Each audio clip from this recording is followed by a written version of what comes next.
right, good evening, ladies and gentlemen. The Design Review Board public meeting of November 9th, 2017 is called to order. Please refrain from talking amongst yourselves during the meeting, and please turn off or put on vibrate all cell phones at this time. If you need to talk, please leave the meeting room. Anyone who wishes to speak, including applicants, on an application is to be reviewed today, are asked to completely fill out one of the speaker's cards provided at the table by the front door and submit it to staff. You will be asked to speak by the board when your case is called. Anyone who wishes to be re-noticed about a project in the event of a return for redesign must completely fill out one of the postcards provided at the table by the front door and submit it to staff to receive notice of subsequent hearings. Current DRB agendas are available by visiting our website at www.glendaleca.gov. A handout describing the procedures of the meeting, possible board decisions, and DRB appeals is available from staff. Roll call. Ms. Arzumanian. Here. Mr. Benlian. Here. Mr. Charchian is absent. Mr. Malikian. Here. And Mr. Simonian. Present. Great, thank you. Report regarding the posting of the agenda. The agenda for this meeting was posted on the bulletin board outside City Hall at or before 5 p.m. on November 9th, 2017. Oral, I'm sorry? That doesn't matter. November 1st it was posted. Oh, what did I say? I'm sorry. Oral communications. We do have one card, Miss Valentine. So I just want to clarify again, you do have the project address on your card still. No, I don't. Yes, you do. So I'm just going to let you know. That's fine. I'll cross it out. So I'm just letting you know, when you come and speak, it would be a general discussion, not specific to a single project or a project that it's going to be on the agenda today. Or it is on the agenda. Fair enough? Yes. Okay. I'm very happy about the project. That's fine. Anyway, hi, good evening. I was gonna, prepare this, but I don't know how the meeting is going, so. Hi, good evening. Good evening. You look much better in person. Thank you. A lot more hair? Is that what it is? A lot more hair? Scary. I see. Am I scary? Okay, Okay, thank you. I have questions. Is the hillside ordinance still valid in Glendale? Or can we knock all the ridges down, make it flat, and put apartment buildings down? Number 2 question. I need the process explained. I don't remember what DRB is anymore. And don't assume that everybody knows. What is the sequence in when I want to build a house? What I go through? Where is the first step, second step, third step, all of that? Or is it finished here?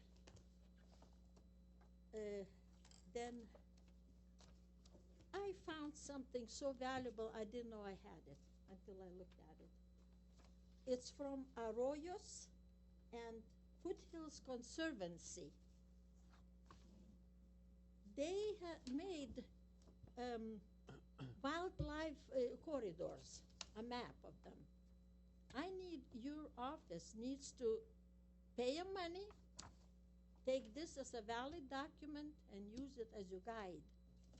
Because if we have houses in the hillsides, we're building houses. This, not EIR, ESR, environmentally sensitive report, the wildlife. I couldn't believe how exact this was done. It's unbelievable. He didn't go far enough, but it's precise. This would be your ESR. It will help you, it will help the builder, It will help everyone. Uh, so then that's all I wanted to say. That one lucky guy, the property was for sale Again, for 4 times. no specific Anybody comments had a about. chance? He stole it under everybody. Okay. We're not talking about any project. And then I came to protest. I could not Welcome. see anything in my house about your meetings. This board is white, is blank. You can show a house, steepness, wall, a backyard, the neighborhood. I see nothing. It's not a public meeting. It's not a public hearing. It's a secret hearing. Is that legal? I don't know. I asked Mr. Garcia. He's hiding behind the wall. Thank you. Okay, thank you. I will not ignore your questions, so I mean, The gentleman is John Howell from the Conservancy. Thank you. Please contact him. thank you. He's got something for you, for the city of Glendale. Thank you. We appreciate you coming in. So I will not ignore your questions. Pretty much all the questions that you asked for, everything is available online. But I'm not going to have I'm just answering you because no one can hear you on TV when you talk back. So I don't want to have a conversation going back and forth. So all your questions are available online. But most of if you want to speak to someone to get more direct answers, staff is here available. You can come in anytime during the day and talk to any of the staff members, and they'll be more than happy to help you. As far as not being able to see what's behind us, everything is, again, available online. You can download them, you can print them on your printer, and you can put them in front of you and look at that while we're talking on TV, I guess. Thank you so much for coming. So can we continue? I want to make sure that no one else had a oral communications item. So everybody else here is speaking on an item on the agenda. Okay, great. So staff announcements.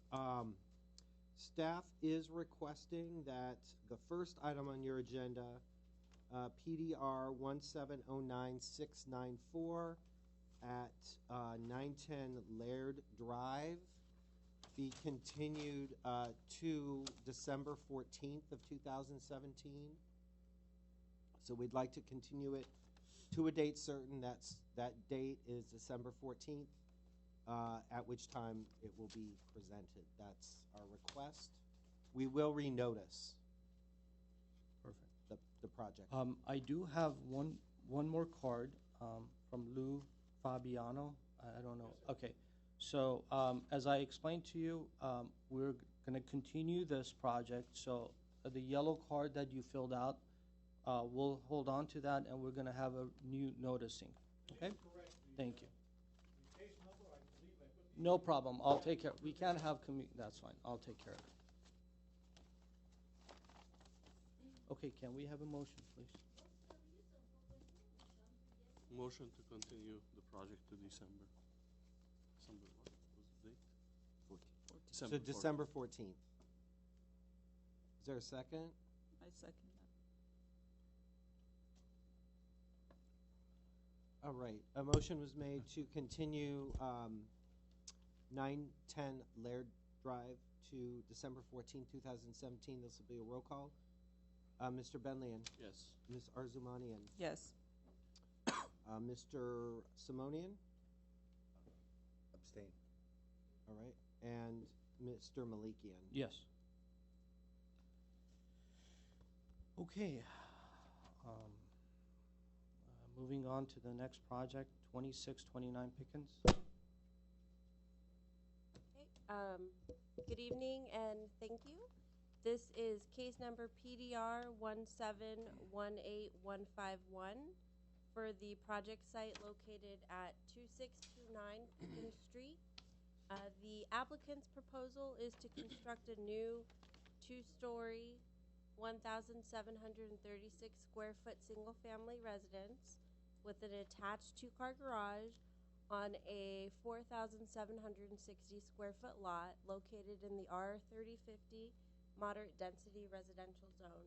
The site was originally developed in 1923. It's an interior lot with frontage on Pickens Street. It's currently developed with a one-story, 667 square foot single-family house with a detached one-car garage located towards the rear. There is an existing rock retaining wall that's located at the front property line that will be maintained, except for minor demolition that will be required to accommodate the new driveway. The lot is rectangular in shape with a width of 50 feet and a depth of approximately 95 feet. The site features an uphill slope with about a 10-foot grade difference from the street to the rear of the property. The existing development on site will be demolished as part of the project proposal. In terms of site planning, the new house is centrally sited on the lot, features a rectangular shaped building footprint, and it's designed in a manner to address the minimum and required average setbacks per the city's zoning code. Along the north side of Pickens Street, there is a prevailing 25-foot street front setback, which will be maintained with the new house proposal and would be consistent with that pattern. The project features drought-tolerant landscaping throughout that complements the craftsman design. There are 2 large palm trees that are located at the front of the property that are also proposed to remain with the development. The new 2-car garage is attached to the house, and it faces the street. The surrounding neighborhood features a combination of attached and detached 2-car garages, so the applicant's proposal would be appropriate to the neighborhood context. The new driveway features a decorative stamped concrete pattern. The drawings identify a new wood fence and gate along the easterly property line and a new wall adjacent to the driveway, but there isn't any other information provided on the drawings, so the conditions of approval and the staff recommendation would require the applicant to provide staff details for these walls for our review and approval. As it relates to mass and scale, the surrounding neighborhood features primarily multifamily and single-family development with building heights ranging from 1 to 2 stories. There isn't a consistent neighborhood pattern, so the proposal for the 2-story house is appropriate to the neighborhood context. The overall height of the new house will be 22 feet 3 inches as seen from the street, and because of the grade difference towards the rear, the height actually decreases to about 20 feet 10 inches. The massing of the house is broken up through the use of changes in facade planes, stepping the new second floor in from the first floor, which is consistent with our design guidelines, the use of nested gables and staggered roof heights.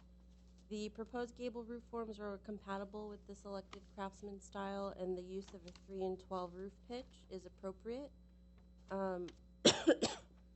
In terms of architectural detailing, overall the proposal's consistent use of materials and colors help to reinforce the craftsman-inspired style of the new house.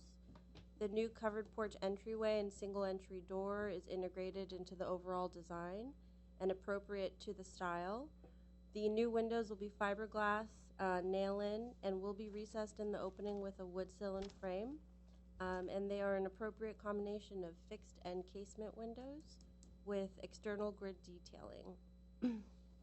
The proposed materials for the new house include a staggered shingle siding in the gables, horizontal cement board siding, a textured stone at the base of the covered porch entry, and an asphalt shingle roof. The selected materials and color palette is appropriate to the craftsman design. Staff has received 1 comment letter in support of the project from the Montrose Verdugo City Spar Heights Neighborhood Association. A copy of the letter has been placed on the dais before you. Other than that, staff hasn't received any phone calls or written comment. We are recommending approval of the project with conditions as noted in the staff report. That concludes my presentation, and I'm available for any questions. Thank you.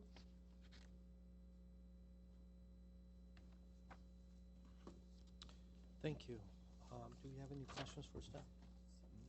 Okay, we have one card. Ben Strugle?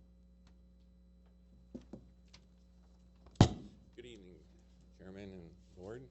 My name is Ben Curtis Sturgill. I'm with Sturgill Associates Architects. I'm the architect for the project. My address is 314 East Broadway, Suite E in Glendale here.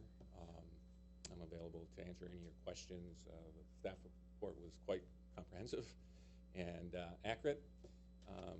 So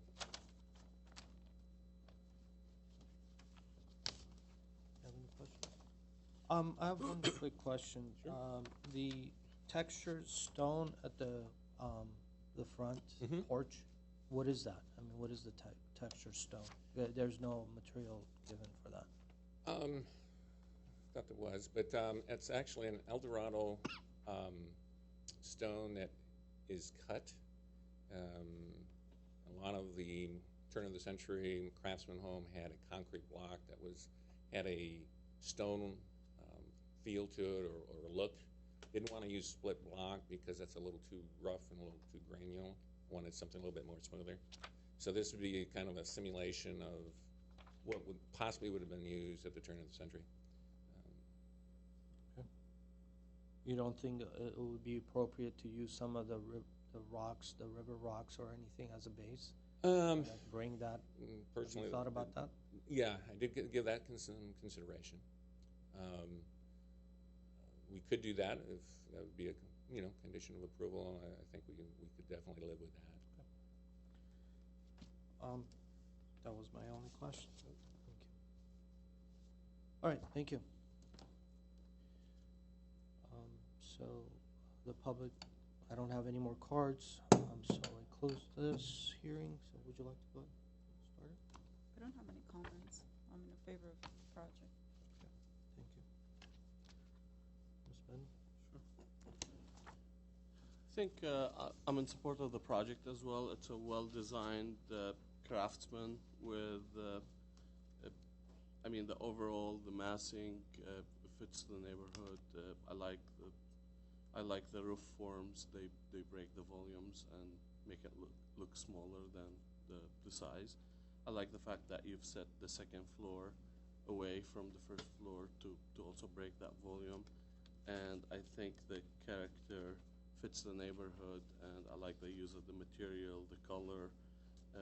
I just like the character of this house. I tend to agree with Mr. Malikian.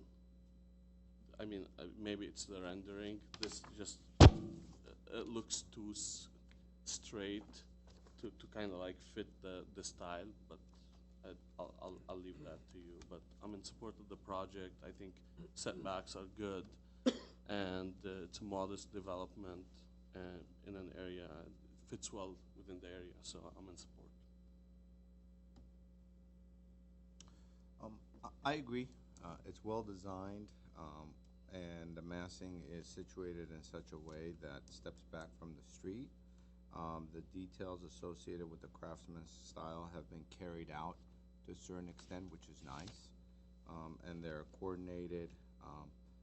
It's not completely true to the craftsman's style, but then at the same time, the proportions of the columns and the way they're laid out and the beams, etc., do work well. The fiberglass windows are a positive. The overhanging beams underneath the eaves are positive as well. I do think that a river stone kind of a veneer would probably be more complementary at the base of the building. And I had really two minor comments. One was, the garage door as depicted on the rendering that we're looking at. It's really the only thing that kind of pops out style-wise. That although it might work, at the same time I do have some questions. I was would maybe as a consideration say look at some other garage door designs that might be a little more in line with the craftsman style. And I noticed that your windows details have that redwood block sill that pops out. It looks great, but I think you might have some problems trying to detail that as to what you really screw it onto. because you have the nail-on windows being attached to the block at the bottom, you have the bitchtein wrapping it, which is wonderful.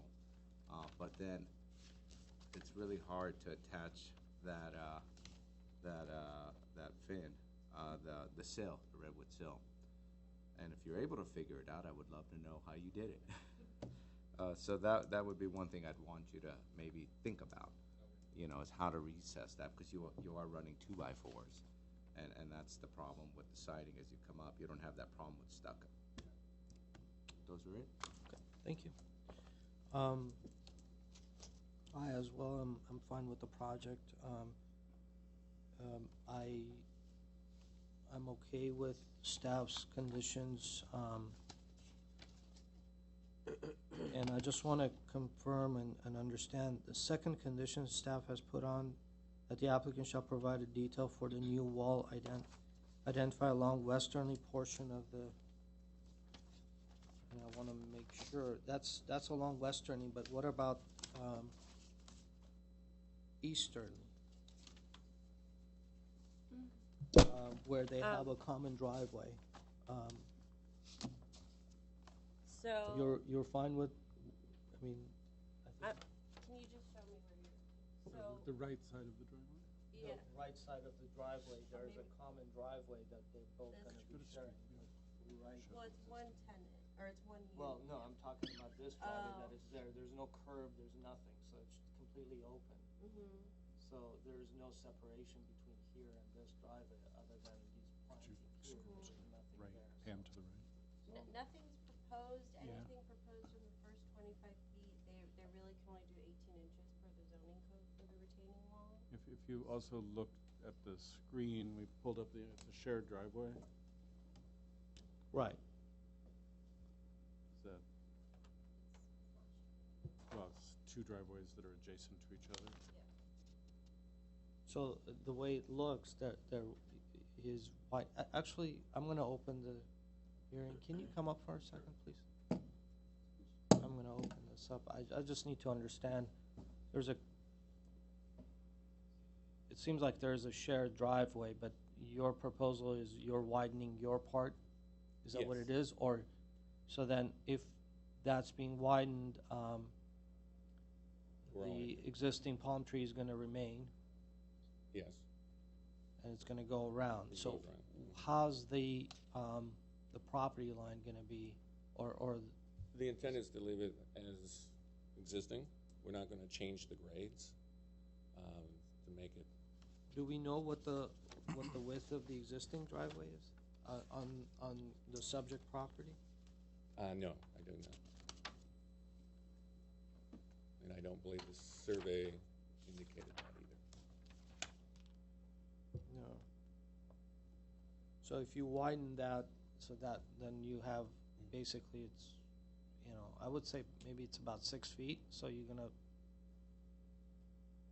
I don't know, plus or minus 6 feet, I guess, I don't know. So you're gonna double that, and so the whole, I mean, the entire section is gonna be opened up, Open correct? up, yeah.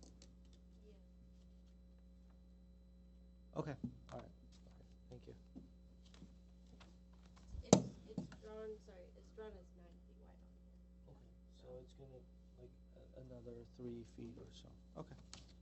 All right, that's fine, so can we have a motion, please? I'll make a motion to approve the project with the stated conditions. And are we gonna add a condition for the block or consideration? I think I don't think Yeah, anybody cares. okay, I think I'll- it was just, Move to approve the project with the stated conditions. Could we just, because all I have are considerations right Right. now. So we have a consideration to substitute stone veneer for the block, a consideration to revisit the design of the garage door, to my eye possibly eliminating the diagonals and keeping it, that Right. probably is enough. Right. Consider revisiting the window design or making sure that the sill attachment, I assume it would just be screwed in. But then it would go usually through works. the fin of the window. Yeah, which could violate the Warranty. waterproofing it. So revisit that, but still with the goal of making sure that we get the recessed windows, and that's the three considerations. I second the motion. Sorry, that was Board Member Simonian. And two staff conditions, I'm sorry. That's right. Okay, so roll call vote. Board Member Arjumanian, Yes. Board Member Benlian, Yes. Board Member Simonian, Yes. and Chair Malikian. Yes. Motion passes. Thank you. Thank you. Are we ready for this? Yeah. Let's go ahead and get started.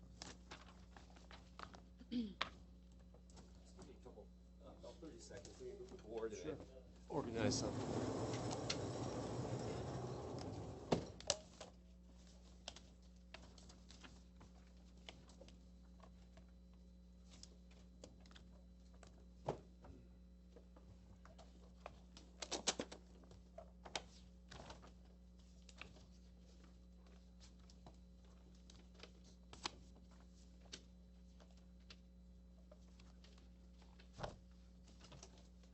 Okay, I'm ready, Mr. Chair. You guys.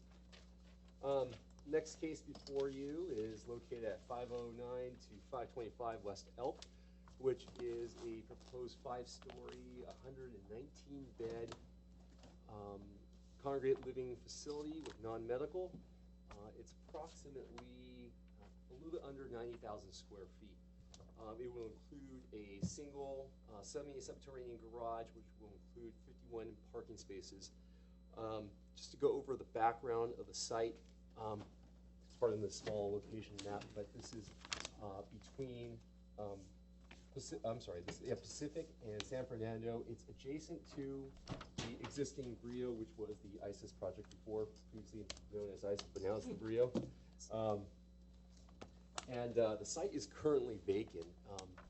The previous warehouse and parking lot was demoed as part of a building permit for a 71 multifamily dwelling unit which was also 5 stories. That project was approved by the Design Review Board in 2015. It's currently in building plan check process, and it's almost ready to issue. However, the applicant's proposing this project here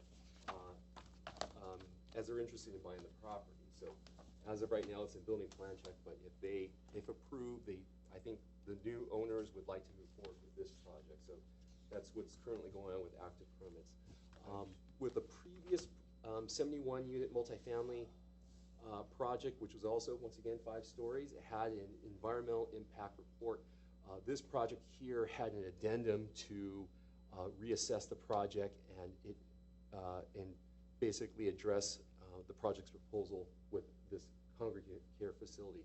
The addendum found that there's no significant added impacts, and all mitigation measures are sufficient, and it would not result in any other impacts. Just to go into design analysis, I'll make it brief. If you have any questions, I'd be more than happy to answer. Just going into the site planning, here's the site plan. Over here is Pacific, this is Elk, and this is where over here where the 5 freeway exits and turns, and then San Fernando Road is over to the west. But as you can see, the building footprint, it occupies majority of the site in its rectangular shape, with the exception of a small courtyard that's in the front, which is for the congregate facility. The upper levels, as you can see from the renderings, levels 2 through 5, there will be the plan of the floors are in a T-shaped plan. So most of the massing is going to be pushed towards the rear, and it's going to face Colorado, and the surrounding commercial buildings are that face Colorado. Also included on the site with the outdoor areas is a 912 patio area, which is in the back, which is accessed from the dining area inside the building, which is here.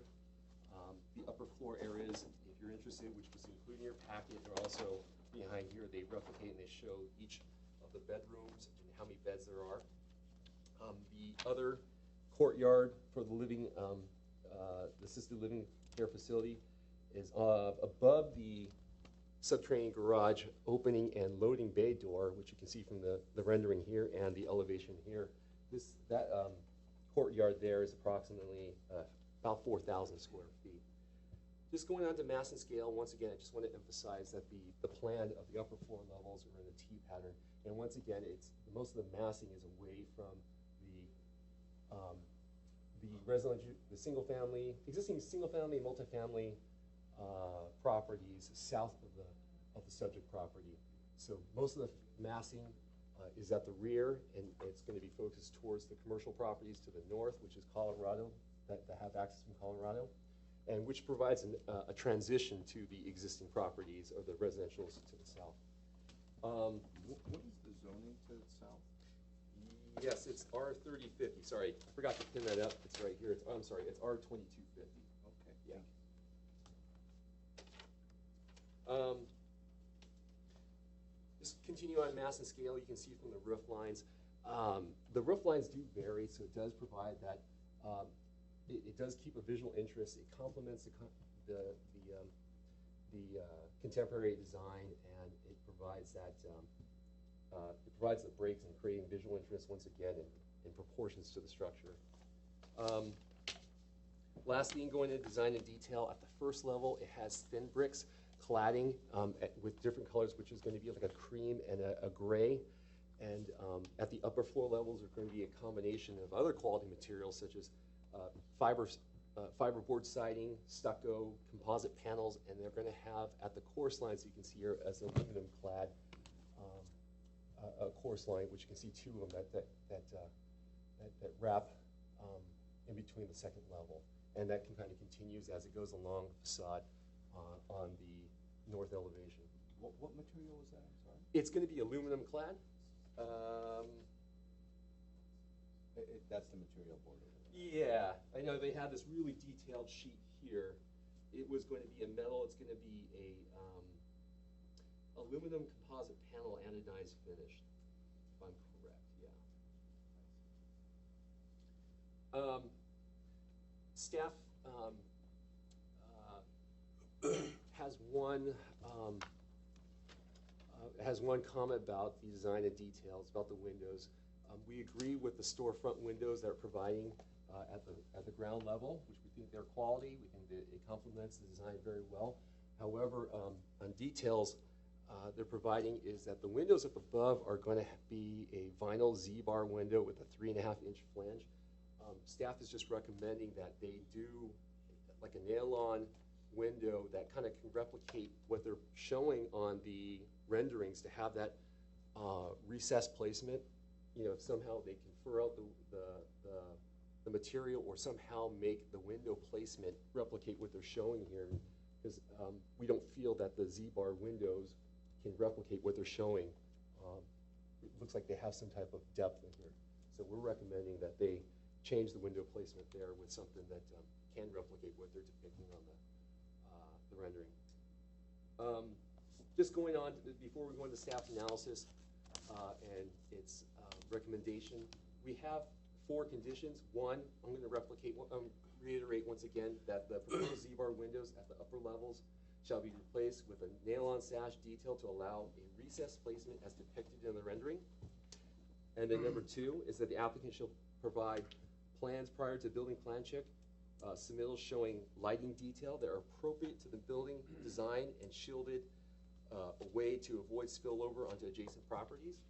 And condition number 3, decorative painting treatments is encouraged at the building entrance, which staff is talking about at the building entrance here and in the courtyard, with appropriate materials as suggested in the guideline to include like a masonry, block paver, brick, stone, or granite for concrete. And permeable pavers should be considered wherever possible. Additionally, that last condition number 4, additional landscaping shall be provided at the street front, which is adjacent to the east side of the subterranean garage to improve pedestrian experience to match the renderings. So on the site plan here, it just mentions that, it just depicts that there's no landscaping here. What is there? What is it going to be used for? Well, you know what, after looking at this before my presentation, which I wanted to let I was looking at the landscape plan, and maybe we can confirm this with the applicant. We can see that there is a planting plan here with some landscaping. So it seems like they're going to provide a ginkgo tree, and then and some other types of shrubs. But so I think over here they are showing it, but they just didn't pick it on the site plan. So I believe, which we confirmed with the applicant, I think they are going to suffice that condition with this landscape alone. But and also as far as the paving materials, with staff's condition number 3 is with a quality, paver, stone, or something that's suggested by the guidelines. It's also, after looking at this again, it's on the landscape plan, but not really shown and detailed on the site plan. But they're going to have a black pebble tile, which is going to be in a pattern in here, and they're going to also have I think it's going to be some type of tile. I'm not too sure what it is exactly, but we can confirm that with the applicant. It's specifically what the material is going to be like. But overall, staff thinks it's a quality design. We support it. We recommend approval with these stated conditions. So I have a question. We don't have a true site plan for me to understand what is going on, but being in a SFMU, you don't have any setbacks, correct? That's correct. Okay. How is it that this building is set back here? Is it just because they wanted this, or was it something that the zoning over there, or how is it that? And I don't have an actual scale to measure. Right. No, I understand. It could potentially be that they are set back there, but they are going to, per Public Works, going to provide a 2-foot dedication. So you can see, I know this is the basement floor plan, but they're showing it's going to be before and after dedication, so it's going to be right up to the property line. So they're going to provide a setback, but because of the dedication, so it's going to go straight up to the property line. And it could just be the aerial is just not in line with it, but it is kind of showing that over here, though.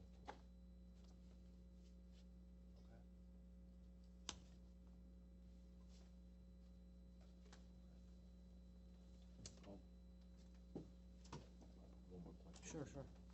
Insofar as the north elevation is concerned, there seems to be a big difference between the north elevation and the south elevation with details.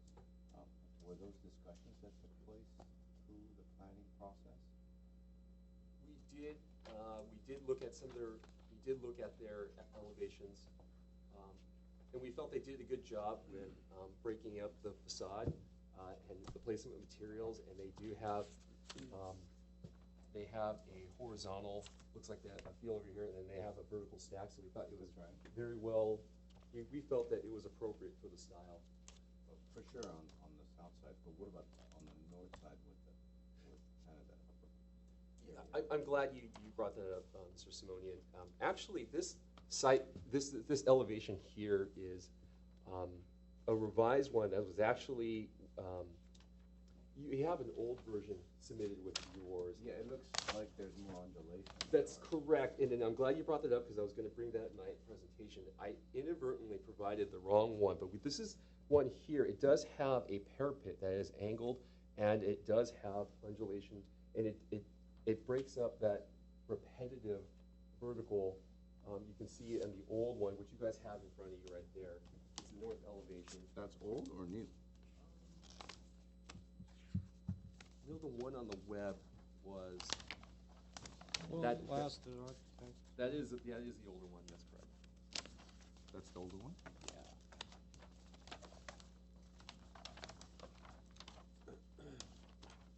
What's going on there?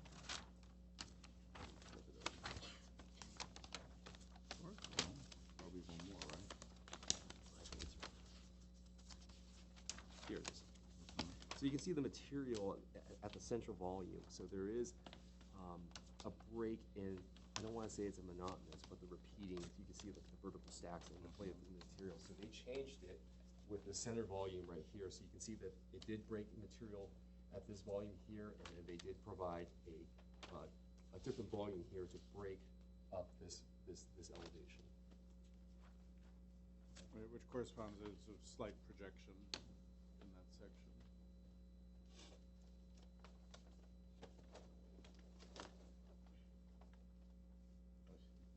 So this center part pops out a bit. Right.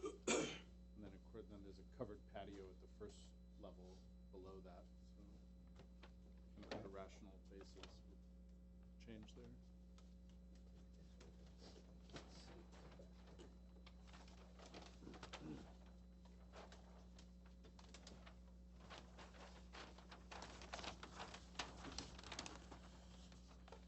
Are we okay? Can we? Sure. Okay. So, can we have Dennis DiBiase? Help you out there.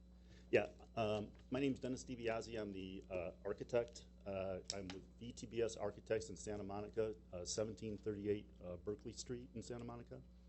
I'm here to answer questions. I do want to state that we're okay with the conditions that were stated by staff. And also, I just want to clarify, we do have some setbacks along Elk Street. The building, as you look vertically up the building, the parking garage below grade goes right up to the property line or close to it.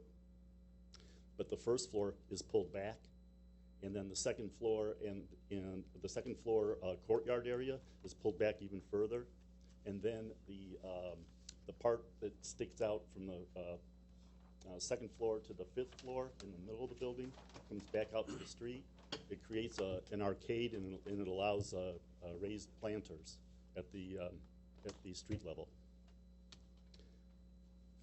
And I wanted to mention one more thing. The courtyards are being used by two different types of resident. The first floor, the one at grade, is being used by the assisted living resident, and the second floor courtyard that's on the east side is for the memory care. And we're creating, what that allowed us to do is create massing that was pulled back from the street, and also allowed us to bring a lot of landscaping up toward the street.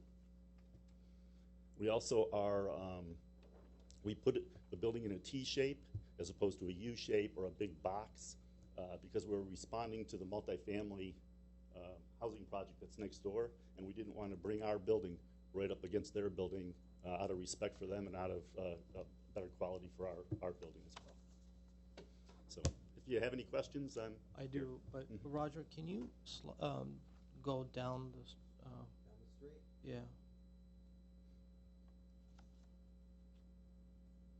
Right there. Yeah, that's what, right there. Okay. Click Yeah. that You So- see what we're responding to there. left. So the next to the blue question box. that I have is, that's a drive, and that's why I wanted to make sure that everybody are looking at the same thing. That's a driveway. That's a parking that is coming out. Your building is going to be sitting pretty much where the building is, right? We're going to be, if you look at the site plan, we're stepped back about 13 feet, and that will be a landscape area. You see that on the landscape drawing? But the structure that is going right in the corner, it's about the same, I mean, further side, towards east, but the transformer, what I'm talking about. Yes, The structure. Yeah, the transformer structure would be, again, about 13 feet away from the property line, something like that. I don't have the dimension. Yeah, 13.2. Yeah. Mm-hmm. And we don't have a survey of where this is, right? It's like the point that this was on. Are you speaking of their property line? All I'm trying to understand is that the structure that you're putting in, and as they're coming out, the size of the structure and being that you're not pushed back to be in line with the building itself, you're forward. You set the structure forward as close to the property line as possible. So I just want to make sure that I understand where in relation the driveway exiting is with the new structure that you're putting in. Mr. Milliken, and you raise a good point. It's almost like we need to put the imagery up on the board, which we have on the screen, where you see where the window is, it's basically at the corner. And then there's some projections above it that project out, right, the awnings, et cetera. Right. And then if we look at this diagram, it seems as though this is kind of the adjacent windows. Okay. And it's almost like that seems to be the corner of the window, which is when they come out of the driveway, Okay. more or less based on what we have. And I think what you're referring to is sight of So, vision. Yeah, side vision. Right. Okay. And I'm not sure if there's a 2-foot dedication. I'm wondering, and the architect may be able to answer that, if that means that this corner is similar to where the transformer corner would be, but pushed 2 feet It would be back, further back, yes. And it's 13 feet away from the property line. which could be similar to what we have What that is here. there, maybe. So we have in our packet a north elevation that has a more of a flatter section of roof versus that one. Is that the one that we're supposed to look at? That's the one we're Not the supposed one. to. That's correct. It was updated. We had a discussion with staff, and we went back and we updated that northern elevation, brought out in the middle of the building slightly, and then we changed the material and the pattern, and also changed the parapet to be an angled parapet in the middle. And so, can you explain the reasoning behind that? Because everything in your building is pretty much symmetrical, and that you brought in an angled. Was there a reason behind it, or was it just more of aesthetic? It was an aesthetic decision. Okay. We were told, and we understood actually, and agreed that we were too repetitive in the back of the building, so we wanted to, the northern part of the building, so we wanted to break it up into 3 pieces instead of having it be one with the repetition as we had it originally. Any more questions? Yes. Mhm. Thank you for putting together a detailed package. It's certainly a large project, and it helps us to go through it that much easier. And that comment regarding the differentiations between the north and the south and the details associated with it. On the south side, on Elk, it seems as though the sparing use of balconies has had a profound effect on undulation and the breaking up of the building mass, without really talking too much about size, but more of vision, right? It's making it lighter. I would imagine with program, et cetera, of what we're talking about, balconies would not work for, let's say, certain types of your residents. That said, though sparingly used, balconies would affect the north elevation quite a bit, or undulation, because it's interesting in that although your frontage is on Elk, the building's going to be much more seen, visible on Colorado because of the amount of people driving by and the low density of the structures on the north side. So what are some, have there been some ideas and thoughts that you could maybe instill in our minds as we're looking at this as it pertains to the north facade that you think could easily achieve that without going in as a surgical kind of a thing No. to redesign that? No, I'm not it's talking okay. about that minor thing. Balconies are not the best element to have in a assisted living facility unit. We put in some because there's a trend in recent times to put balconies in some assisted living facilities. So we wanted to be competitive, and we wanted to give people options. Not everybody's in the same level of needs the same level of service, so we wanted to offer that. It also helped our elevation on the south side quite a bit because it mixes the building up a little bit and helps. On the northern side, we're a little concerned, and I'd have to check the building code. I get a little concerned with projections when I'm that close to the property line, and we do have an easement back there as well. So besides balconies, are there other thoughts that came to mind as you were going through the design that would help that north facade? Because you did make somewhat of an effort, so it was thought Yes. out. That's what I'm Yeah. getting. There's always a way to, for instance, you could tie 2 windows together with a different paint color and create a pattern. There's lots of things you can do to a building to change it, or to look different, and even and have it be the same on the interior of the building. This is what we chose to do because we felt it was appropriate for the rest of the building. and the consistency is important too. And we got to watch something very carefully here, and that is when you go with a modern style in an assisted living facility, you got to be careful. And you see what the kind of materials we chose, the warm materials we chose, the residential materials, the brick, even though we picked colors that were more modern. We don't want to go down this road of having an institutional building, so we got to be careful with what we do. And so what we did here was we broke up the building in vertical, massing on the front of the building, and we took that around to the back.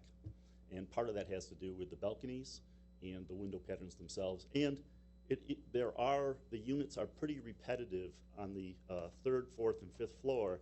And if you see, the reason why the second floor is different is because that's the memory care floor and the units are different sized.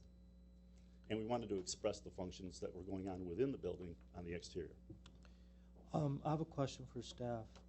Thank you. Thank you. The previous project that we reviewed and approved about a year or so ago, a little over a year, 2015. Wow, 2 years. What was the height of that building? It's 5 stories, but I can get the old drawings. It's going to be similar in stature. Was it similar? Is it similar? Yes, actually, this one in site planning, it's actually more set back with that T-shaped site plan, and more sensitive to the residents to the south.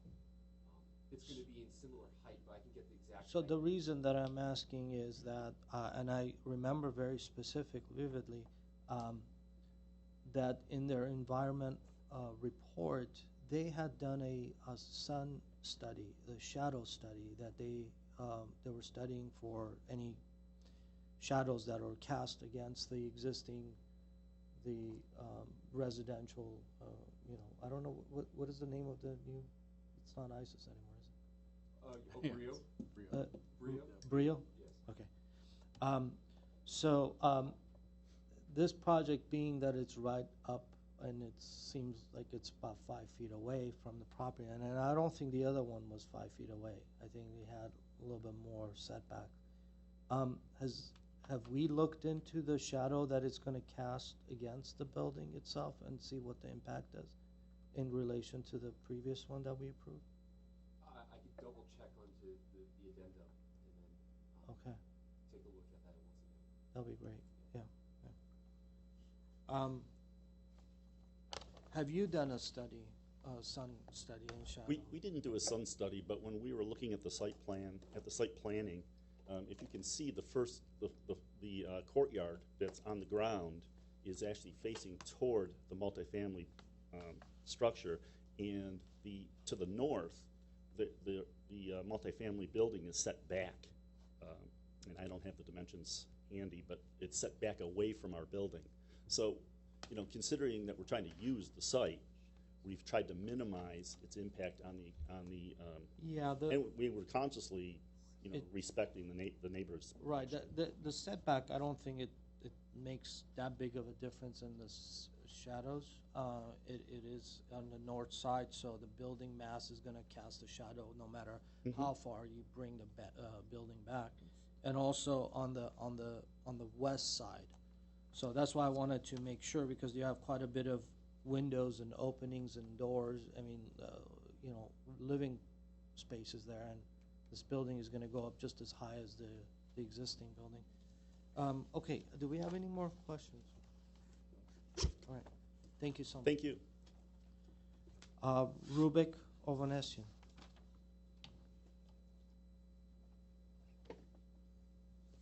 Good evening, Commissioners. My name is Rubik Ovanesian, Cranbrook Realty Corp. Office is in Glendale, P.O. Box 271, Glendale, California. Phone number 818-550-0760. We're the brokers representing the ownership, and before I get started on my comments, to add on the questions you had. On the prior design that our client has, in the north side, the back of the building, it's actually 6th floor, the loft unit, so it is at least a floor higher. To answer your question, shadow study. The front is 5, but the back is 6. It's ready for permits to be issued on the existing project, 71-unit multifamily. So again, north side is 6 story, front is 5. It's a bigger footprint, about 100,000 square feet. The current design is about under 90,000 square feet, smaller footprint, and setbacks are greater, landscaping is more. So that's just to clarify, because the architect is not familiar with the proposed project, is not familiar with the prior design. We had multiple offers. We decided to choose this particular client because they're a quality client. They're developing in many different cities. The quality architect, they're a team of their consultants. Additionally, this is a use that it's a business with the design, the real estate. The use is very highly needed in Glendale. It's a very good use, similar to Ararat Home in Mission Hill, similar to Belmont Village in Burbank, but a higher quality. And the traffic is considerably less. Prior design had about 160 parking stalls, 2 levels underground. This design has the use as about 50 parking stalls, and considerably less, and very soft impact. I've personally talked to about 5-6 of the neighbors on the north side, have no objections on the height or any of the issues. Setbacks are even greater on this project. Thank you very much. I have a quick question. The previous project, I don't remember it as well as Mr. Malikian does, but was that a project that Mr. Khan was involved with and Mr. Saryan were involved with? Yeah, Mr. Saryan was the architect. Okay, now I Our remember. client purchased it from their client, and in exchange, and then some family issues have come up, and so although Yeah, I'm not interested in the reasoning, but I thought it was that, but I Yes, wasn't it is. as clear. Okay, it used I to be remember as, the design. I saw the design. It was an industrial box, and so the building is considerably smaller in footprint and stuff. And the adjacent building, it's a area. The driveway is not next door. There's a setback area on the Brio building, where there are a lot of residents pull up their car, truck for loading and unloading. It's just a surface area paved, but the driveway is about 20 feet away. Thank you. Thank you. So on my next card, I have 2 people filling in one single card. So it's Shai Alexander, and you need, are they just, okay. Hi, my name is Shay Alexander. Oh, sorry. That's okay. I'm actually a community manager at Brio. And so the question I initially had, which you guys have already kind of addressed, was for the loading dock that was there. On the renderings, it looks as though it kind of impedes on that area, but it sounds as though you guys have made it clear that that's not actually the case. So that was the main reason why I was asking about that. And then there was some questions about the I'm sorry, height. which, the driveway that I was questioning? Yeah. Oh, okay, In the rear of the, okay. Right next to your driveway of your parking garage, Correct. that area? Yes. Okay. And your concern is what specifically? well, initially, when I was looking at the rendering, I couldn't tell from back here, but it looked as though that the property was going into that area, so I was just trying to figure out if that was the case, but you guys had actually addressed it. I think Yasmin had actually had a different question, but it was about She the can come height up, and she the can sightline. give her card and she can come up if she would like. It's up to you. You could fill one out later. Okay. Thank you.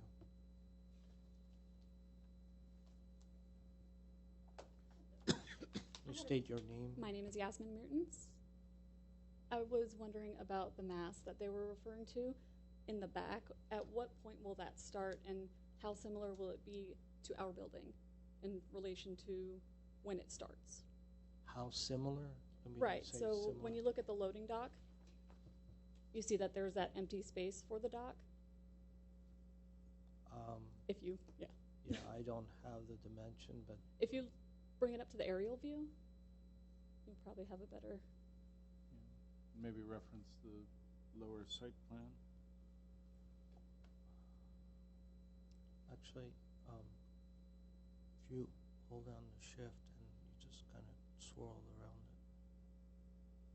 Hold down the That's fine. shift and then the mouse, and then you can just kind of, you can kind of zoom in and, Control, I think you mean. Is it, sorry, control.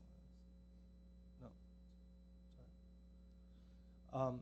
So I have a question for you, and now that you're here, what is the use in the, there you go. So, yeah. What is the use in that corner of the back of your building, right at the southeast corner, the two-story section? If you, Roger, if you can move your mouse in, right in the corner back of your building, right there. Like, go towards north a little bit. That low area. That low area. What is that use over there? Yeah. There's no, we have our patios for our residents that are going to be there, and then there's a portion of it that's just going to be roof. It's just a roof. Because, I mean, So that little I've been piece to the that- site, so I didn't drive by it, but this photograph shows like umbrellas and patios and patio covers and everything else happening at that low end. So I'm Yeah, just trying, yeah. So this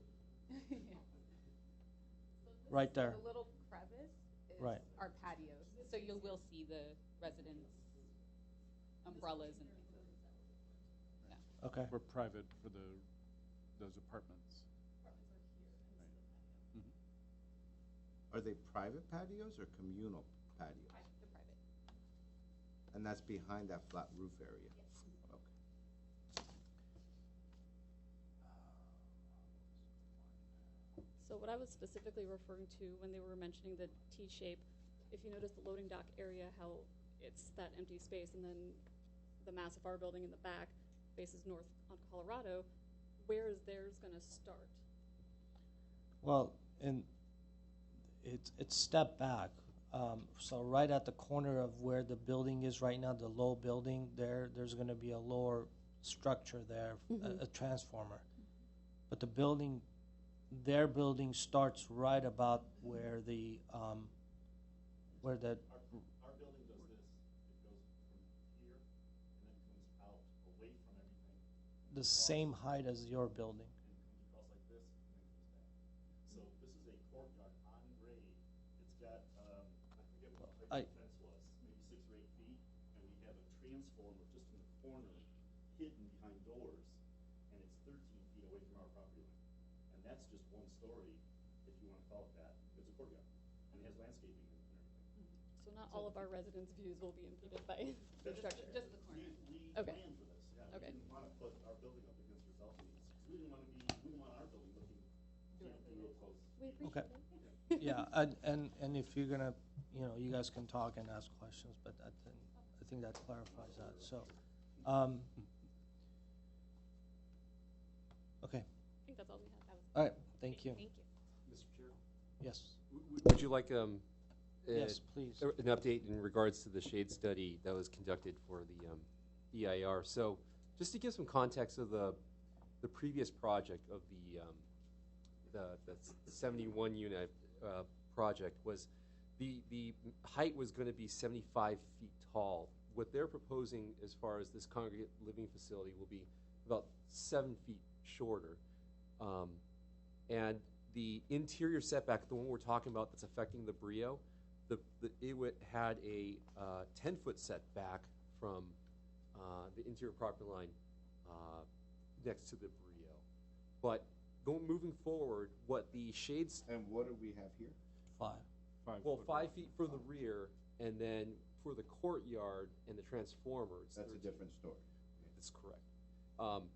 But in summary, there was a modeling done, and it just basically said there are non-affected receptacles, which is the commercial along Colorado. However, it did address east and west, which is one now the Brio, and the one to the property here to, I guess that would be the east.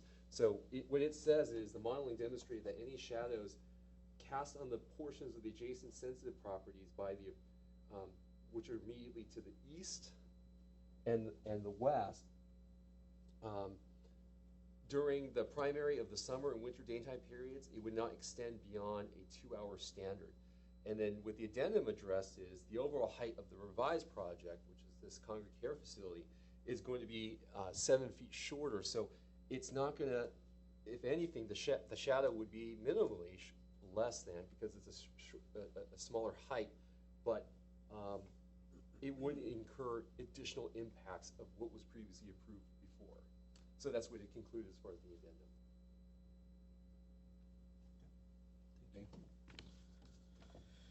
Appreciate that. You have, what is it, 2 minutes? 2 minutes. 2 minutes. If you need to come back up and explain, okay. I don't think so. All right, okay, and I'm going to close the public hearing.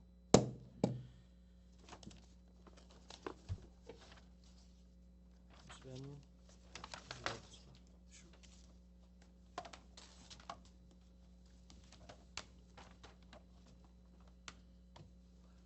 I mean, first of all, I want to say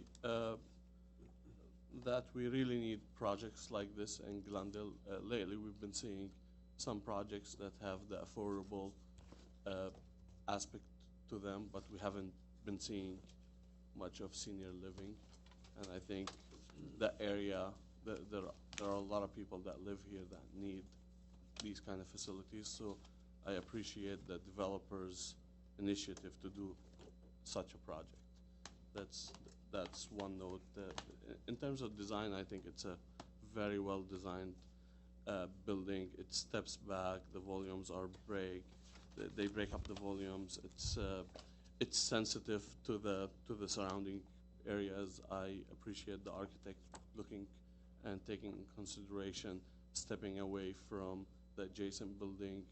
I mean, that's going to increase the quality of his building and the quality of the adjacent building. I also think that this building has a lot of nice amenities that are really needed for especially the senior living, because some of these people stay in this place and don't leave, and you need to have these community rooms and courtyards and amenities. I think that's well done as well. In terms of material use, I think it's quality material, especially for a project of this type. It looks like a higher end product, which is also another, I think, props goes to the developer, because normally when they do these kind of buildings, they try to minimize and value engineer the building to the last bit where it looks cheap, and this doesn't look that way. So that's also a positive. I had only one issue with this design, and that was the north elevation, and you probably have sensed that through the discussion, and probably my colleagues are thinking the same thing. When I looked at the south elevation, I mean, the south elevation is like 100% on the mark. You know, like you have one side that has balconies, and you're breaking up the volume by setting up the scale, by setting up the facade like enough to create that break in the mass. And you have that center portion that has a different material that looks very nice. And then you have something similar to what's happening on the north elevation on the right-hand side. I mean, the elevation works perfect, and you have the courtyards, and you have the storefronts in the front. I mean, it looks really good. Now you go to the north elevation, which almost have the same frontage, and if not even a little more, and then you're trying to do the same thing, but it's not very successful, because number one, you break up the volumes and you set the facades away, but you're not doing it deep enough to create that break. It looks as if you just painted different paints, even though you have that break. I think if you increase that setback and include maybe some balconies on one portion, exactly like you did on the south elevation. And I understand sometimes that's not feasible. It changes your layout, interior layout. It messes up a lot of things. But I think it's really important to look at that, because this Colorado is that portion of Colorado. It's like a boulevard. Like this is probably one of the busiest intersections in Glendale. So two things: look at balconies, maybe look at breaking up the volume a little more. I see what you tried to do with the parapet. I don't know if that's very successful, because to me personally, it looks like a mistake. It looks like not on purpose. It's not. I understand you're trying to break that thing, but everything is linear in your project, and that just, it just looks awkward to me. And that's just in my humble opinion. Maybe my colleagues think differently. Other than that, I think you just need to work on this north elevation, and I have faith in you. I think you can get it to look similar to the south elevation, and if you can do that, I think this is going to be an amazing project. And one more point to add, I think Mr. Simonian or Mr. Malikan have mentioned that even though the frontage is on Elk, that street is not busy at all. I mean, nobody's going to see the beauty of your south elevation. Everybody's going to see the north elevation. That's the elevation. If you want to concentrate and pick one, that's the one you need to concentrate on. These are my comments. I'm in support of the project. I think staff conditions are in line of what I'm thinking as well. Thank you. I'll just, because it's probably going to go up longer, so if you want to. Sure, yeah. My comments are not going to be that. I was just going to have the same comment. It's just the north and the south don't match. I'm not sure how we're going to address that, but I would like to hear my colleagues' opinions. Yeah. Okay. Overall, I'm in favor. Thank you, Mr. Chair. I do agree with a lot of Mr. Billion's comments. It's a use that is absolutely necessary, and it's a programmatically, it's a tough use to lay out. You have so many absolutes as far as the program is concerned for the dining area and the nurse area and the facility area and the nursing area, everything put together. So then you take all that and you put it together, and then you try to put in our kind of Glendale design guidelines, zoning guidelines, and it gets difficult pretty quickly. So you've done a wonderful job in the overall site plan and orientation. And we absolutely, or I echo with what Mr. Billion is saying, appreciate the use of the materials, the rich use of the materials, and the way these materials are kind of coming together to draw a certain design aesthetic value on elk. I think some of what we've been concentrating on are the weak points, right? And not so much as the whole thing is a problem. Absolutely not. Overall, it's in a very, very positive direction. And so I just want to reiterate that as one architect to another. Sure. We're just really concentrating on the areas that we just see enough of these where we know, where it can improve. Now, overall, the way the massing is broken up on Elk Street is wonderful. The courtyards work really well, and it's laid out in a very sensitive manner. My two concerns were really that driveway as well at the corner of the Brio and the side of vision as those cars are coming in and out. Elk is a very, very narrow street. A suggestion and a thought is if you were able to kind of stretch the transformer on an east-west direction, you seem to have some bike parking over there next to that parking spot. You might, it's parking spot 38, I believe it is. You might be able to stretch that transformer farther east, say, and then that way you could then shift it farther north as well. To just even a few feet, you'll get some nice break.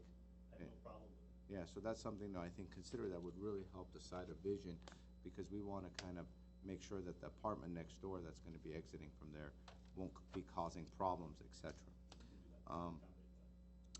Insofar as the north facade is concerned, if I could maybe bother you for the pointer, it might just be easier for me to just show something up here.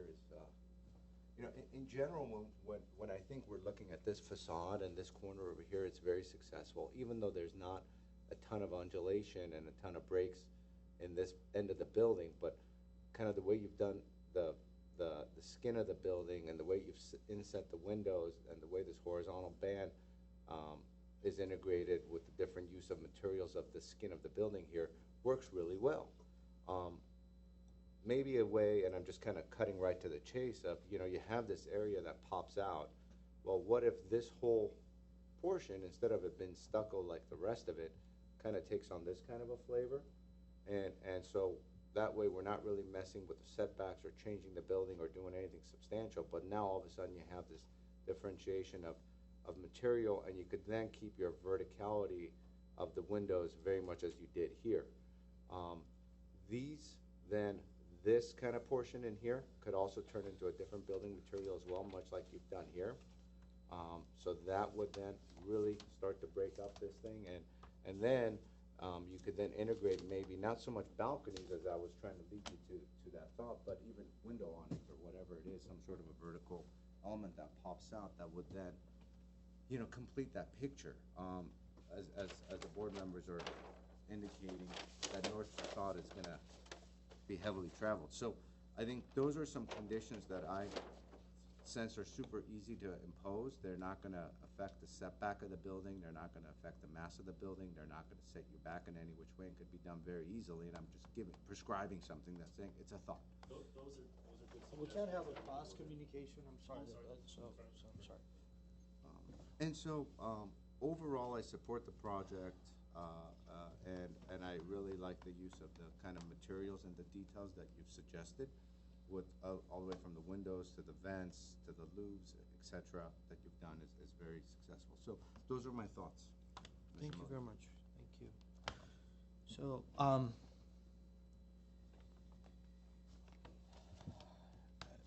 I appreciate the effort that has gone into this project. I think it's a very well designed, very well articulated details and materials that are used. As my colleague suggested and talked about, there's some ideas. So I'm fairly fresh on my mind the previous project that we had and certain conditions and certain concerns that we had. And it kind of carries over with the shadowing. The reason that I brought that up is the building has been pushed to its 5-foot setback limits on both on the east and the west, as well as on the north. North, we talked about that. One of the things that is a little bit concerning about the rendering versus what is the landscape plans that is being provided. When I looked at the landscaping, it's showing quite a bit of openings on the building, and then also the landscaping that is shown. But there's absolutely no room for the landscape to go in, unless there's some minor, as the landscape drawings are shown, there's some on the west end of the building where it's kind of recessed, maybe a foot or two. But what we're creating, what it's being proposed is that if you stand behind at the back building and you look up, you have a 5-foot walkway and a about a 68-foot tall building, literally. And from, I don't have a section, and I was just looking at the section and the openings that are being proposed, and I don't know if they're set back enough that you are able to open the windows as much as it's being proposed. They're back here, Mr. Martin. So I'm not sure the setback that is being provided, it's gonna be rated. I mean, the building and safety is gonna allow you to have that many openings within that short distance. So that's another issue that I think needs to be resolved. The other problem that I have is not as much as on the east, but on the west side, and west and then the west-north corner. Literally, we're building a 70-foot tall, solid wall that is going to be about 5 feet away from the property line, and then there's some bedrooms and some kind of, and it's another 5 feet away. So let's say 10 feet away. Literally, this is going to be a solid wall, where before we had at least 10 feet setback, if not more, and we had also landscaping. So somebody's looking out, they can see some gardens, some, which I understand. I mean, the program dictates and pushes the building all the way to the end, and the balancing point for me and the concern, I like the program. I want this project to happen. I want to make sure that it goes through, but I want to make sure that it doesn't come in the expense of the neighbors and people that are already there.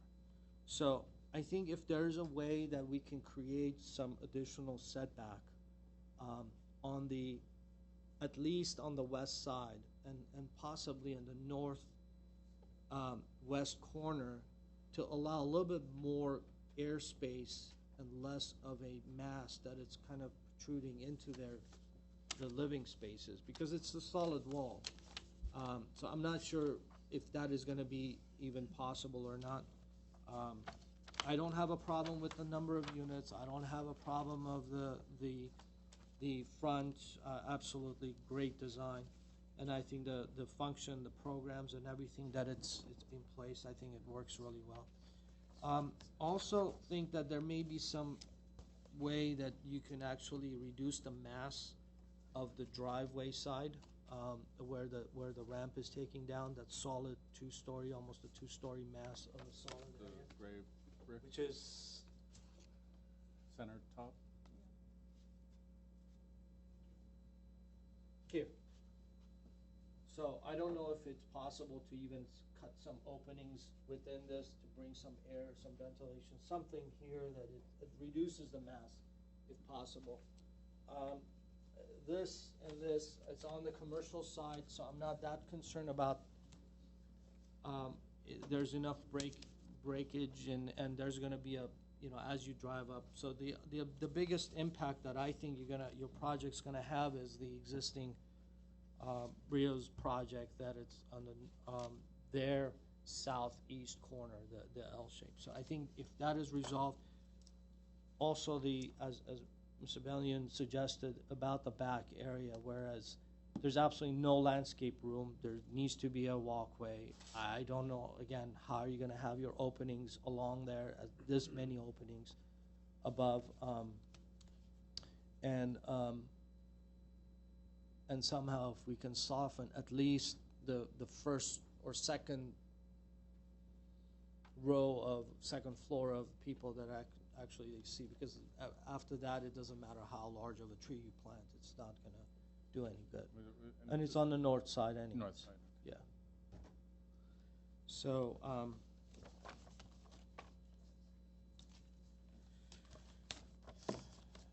and staff thinks that this project does not, the previous environmental report that we approved, we don't need to go back and look at that, and that the previous one is sufficient enough. Correct? Right. Okay, can we hear the? Sure. We have, focusing first on the north elevation, there's a general sense that that elevation should better reflect the character and some of the qualities that you appreciate on the south elevation. The break where the center section kind of pops out needs to be, or should be, enhanced so that there's a more, I guess, a larger difference between the planes. The applicant, and I think this was a consideration, to consider adding balconies along the north in at least some locations to break up the mass a bit.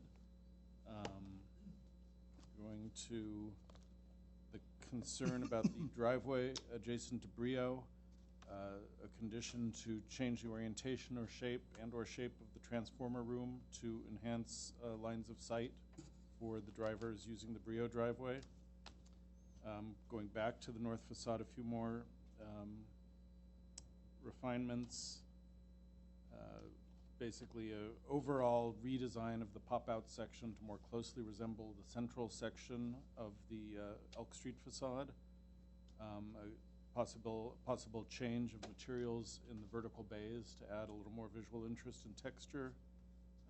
Possible inclusion of horizontal awnings, probably similar, I guess, to what we see on the Elk Street facade, to decrease that sense of verticality and enhance the horizontal lines. And continuing to the setback concern about the setbacks adjacent to Brio. So a goal to create additional deeper setbacks along the west facade and also at the northwest corner, so that there's more space between the buildings. At the east facade, where there's the brick mass of the driveway ramp, create some openings if that's possible, or use some other technique to kind of break up that mass. And then at the north facade, at the ground level, create a deeper setback to allow for more landscape, more realistic landscape that could be added there to soften the appearance of the lower floors. And I think that's everything I've got, plus the staff conditions. So I think one of the, just as a note, the windows that are being placed on the lower level on the west end of the building, basically staring at a two-story structure there. So I don't know if how much of a light or anything that it's necessary for that, for the function of there. So that's something that should be kind of kept in mind. That's on the west facade? Yeah, see, this is the structure. And I don't know in reference to the plan where this thing is. So these windows that are here, they're basically staring at a two-story structure there. So, and if that setback were increased, would that Maybe mitigate a you'll little bit? bring a little bit of a better, or even possibly allow some planting there to kind of soften that wall or anything like that.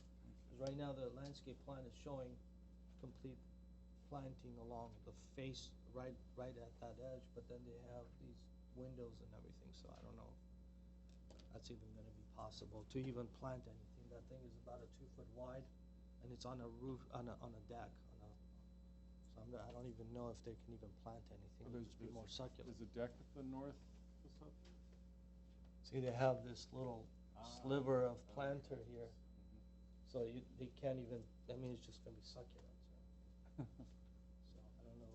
Those aren't very soft. So working in conjunction with the condition to increase the setback along the north in general for landscaping? At least that corner, and as it wraps around with the stairs and the functions of the solid mass that you have right on the corner. So we'll look at the west part of the north facade. Hey, we have a question. And I'm gonna ask my question, but I wanna also state why I'm asking the question. I wanted to get staff's kind of feedback on the SMU zoning in general, because, staff had mentioned that, the interior setbacks are, in the SMU zone is 0. Right. And so, when we're looking at, as a discussion point, when we're looking at Brio and say that's the building line and this is the property line, it seems as though they've set back maybe a foot or so more than what this property is proposing to step back. And in essence, they've stepped back here, but more for functionally because they have to fit this space in, which I didn't quite understand what was going on there. But the biggest thought in my mind was really the kind of redundancy of the north facade, which we've talked about. You do raise some good points, Mr. Maliki, that I hadn't kind of put my finger on, in that this area is lacking of windows. So I just wanted to kind of get staff's attention and really opinion on the SMU zone, because we have the 0 setback requirement, and obviously these things are going to pop up in the future as projects come to us, some of which might have 0 setback. Of course, if it's residential, it's probably not going to have a 0 setback because of obvious reasons.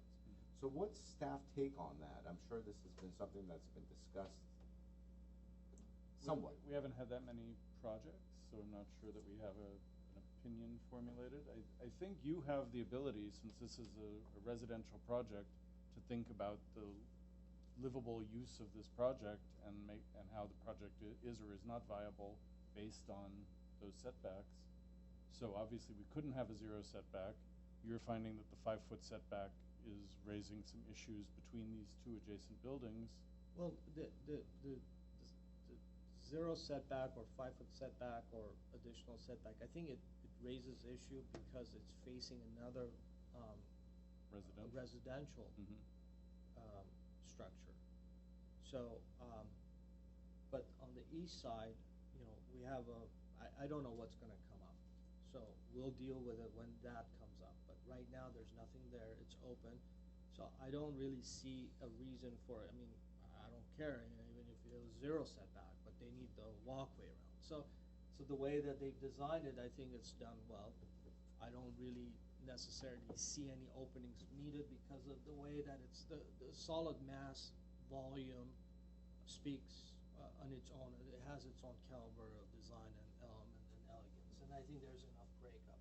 Yeah, But no, on the east side. we fully supported the solid wall there, just for Right. the privacy issues. It's That actually a wasn't- better, yeah. Exactly. Yeah, that It's was really nice, fine. actually. It's I very thought nice. Mr. Simonian was asking more about, whether or not, why we would want to extend the setback further. That was And I my think because question. it's two residential adjacencies. Exactly. Where this zone, theoretically, we could have an office slash Right. retail mixed use. We don't. And going back to your comment about windows fenestration, I think the way it is fine. But again, like me being in the other building, staring at a wall 5 feet away, No, I agree. In fact, what I was trying to say was, you brought something to my attention and I looked at it, but I didn't really finish my thought in that when we're looking at the adjacency of the windows, it's not the worst thing. Right. Not that windows. But what I guess what I'm getting at is, this building is here to stay, right? And it's gonna be here for an awful long time. And they already have this 2-story here. And so by us pushing the setback back in this area to respect and give light and air to this building, it's counterintuitive as a discussion point because of what exists here. This area, though, is something a little different. However, even though when we're looking at these windows, the majority of this light is kind of coming in from here. Well, not majority, but some of it is coming in from here. And this building really starts here. So I just didn't have as much of So let me clarify the reasoning behind me pushing the building back.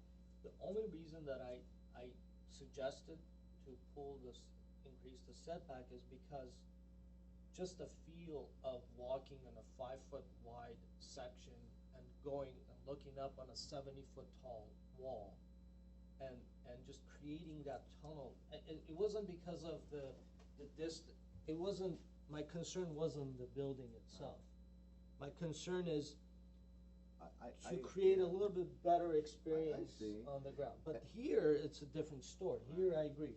There is a residential, there are windows, there are balconies, there are living quarters there. And I think a little bit more air and light coming into that space instead of the impact that this building would have. I think we do have that control. because in essence, because of the use of the building, not too many people are gonna be walking back there except the maintenance guys. Because most of the, you know what I mean, when I was thinking through it, they provided the courtyards really for the second floor for the residents to use, and they have the security area for the different type of mental issues that are present in these kind of uses. So I was. That's a good point. Yeah, so, because I noticed that the typical residential. And so I'm trying to kind of get even, because I haven't done a lot of work in the SMU, so I'm trying to understand even the zoning and the thought process. So do we feel strongly about the rear setback, or? I felt, if I had to kind of say which one I felt stronger about, Mr. Billion could chime in, and we all should, and that's what the point is here, was the kind of magnitude of that north facade and how little a variety there was. The setbacks didn't really pop out at me until this discussion had come up. It wasn't as prominent. The sightseeing, this site I think will frankly will have some big implications, and that's why, I was thinking, this could kind of go this way a little bit because the parking has room, and then this way you could trim it where you're addressing some of the comments that you had brought up. So that's my take, and obviously Mr. Billion could chime in as well. And I think for them to provide the 5 feet when they can provide 0, I mean, for me, it's good enough with this specific use. Well, I think by end of the day, I think by the time they do their area of openings With building and allowed, safety? Gonna with push it building back and a safety, it's gonna limit the push it openings, back. so it's gonna, but again, it's a conversation that we can have in regards to this, I mean, do we wanna put this as a consideration of moving it back, being that it is the type of a use that they're being proposed, or? I would support a consideration, because it seemed as though there was a pretty long list of conditions, but the setbacks really occurred farther down, but I'm not sure where they occurred. But there seemed to be overall consensus. But that's the biggest item. I mean, it's further down, but that will have the biggest impact on their program and pushing the building. Right. You know. So Yeah. if we think that it's a consideration, then we can go ahead and set it as a consideration. Okay, and I'd written it as two conditions, so we'll turn the condition about the north facade into a consideration, but we'll maintain the, increase the setback at the west facade? Where we have the Well, I adjacency, think or what, not? if I could understand it, the question and the discussion is that there seems to be overall consensus on many of the items that you went over, except the setback matter in its entirety might be a consideration as opposed to a setback. Okay, I just had two setbacks, one at the north where the idea was to soften the appearance and give a more usable feel to that area. At the west, I thought the issue was more the adjacency between the residential buildings. And we have a 5'1" setback there now. I think they're both considerations in my. Okay. Okay. Seems like you wanna, why don't you come up? Appreciate it, thank you. Dennis DiBiase with VTBS Architects in Santa Monica. So if you have a thought, just go ahead and, because we're not gonna have a conversation and just go back. Yeah, So if you have no a problem. I just wanted to stress that the. Can I ask one more, can I bring in one comment too, more Yes. specifically as to Yes. what he might help Please. us with? It seems as though the setback really on the north might not be as big of an impact of the adjacent use, but of course on the west side, especially as it abuts the apartment building, might be a little more of an issue than the north. So that was my, Okay. well, would like to get your take on what you think would be some easy solutions that would not really take you too far back on the drawing table here. The north side of the building is not going to get used except for the fire department and for maintenance. Okay. It is not that type of use, and if I was to pull the building, either side of the building back away from the north property line, I'm compromising the courtyards where they would, toward Elk, and those are courtyards they do use. And this is a very urban site, and to provide open space the way we're doing it, and it's a very small site actually, it's really necessary for the seniors to have that open space. So I wouldn't want to compromise those spaces, because my solution will be to pull the wings back. Okay. I can't compromise the interior of the building. What about the west side? The west side of the building is much right more. in this area. Yeah. Now what we did there was, and you guys picked up on it.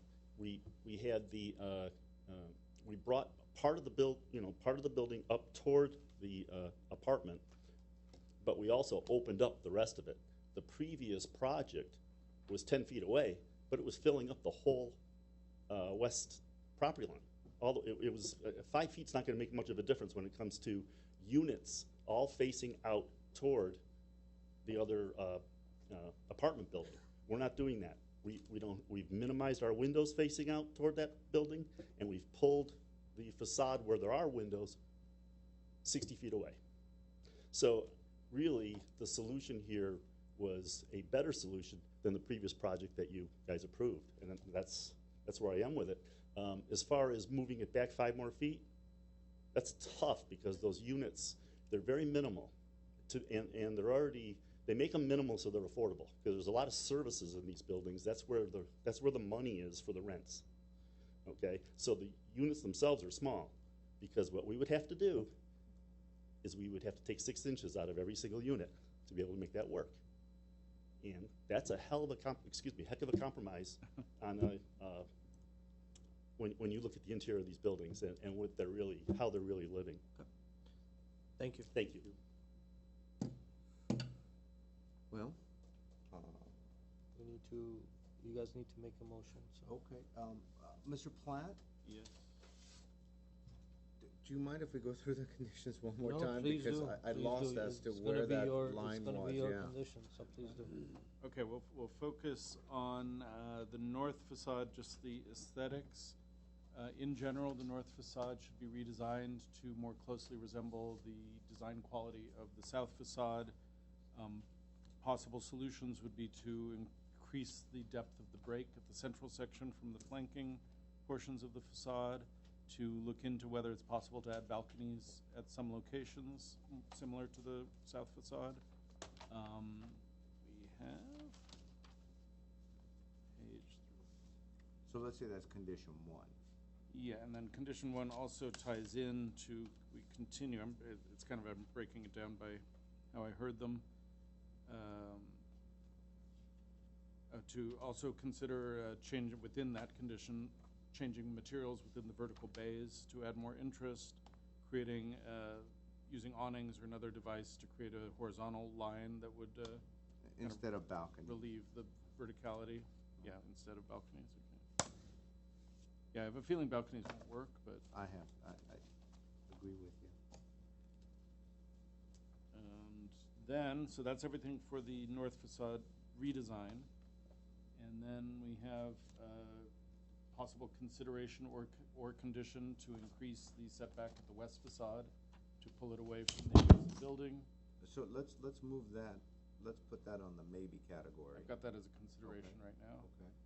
We have a condition to break up the east wall along where the driveway volume is to reduce the sense of mass when viewed from the east.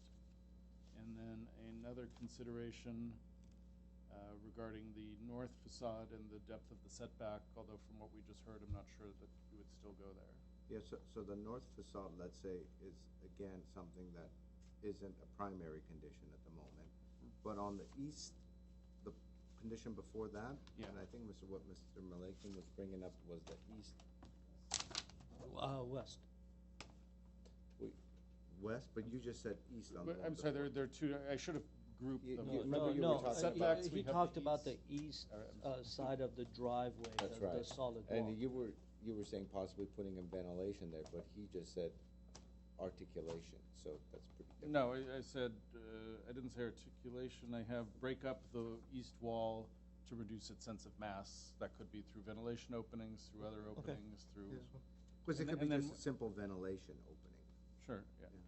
And then I forgot to add the redesign of the transformer room to enhance the line of sight for the adjacent driveway. Okay. Well, let me take a stab at a motion and see where we end up. Okay. I move to approve the project with staff's conditions, in addition to the conditions that Mr. Platt just went over, except the north setbacks comment shall be eliminated, Okay. and the west setback comment shall be purely a consideration. Okay. So the redesign of the north facade, the reorientation or change of plan for the transformer room, the adjustment of the east facade at the location of the driveway, and then a consideration to increase the setback at the west, plus staff conditions. Yes. Okay. I can live with that.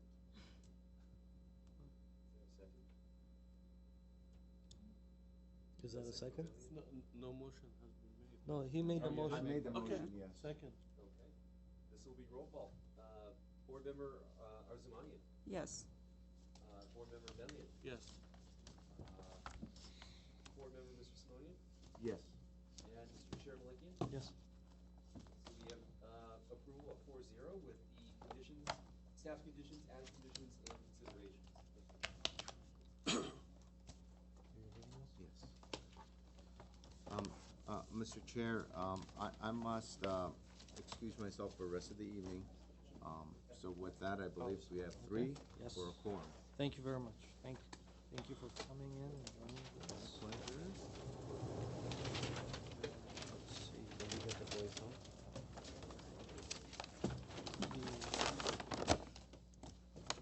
Do we need to take a break? We did. Yeah. You want to?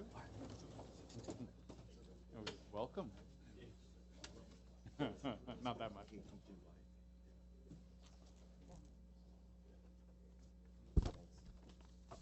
Oh, is she with the? Hey, Roger, is she with the last project? Yeah.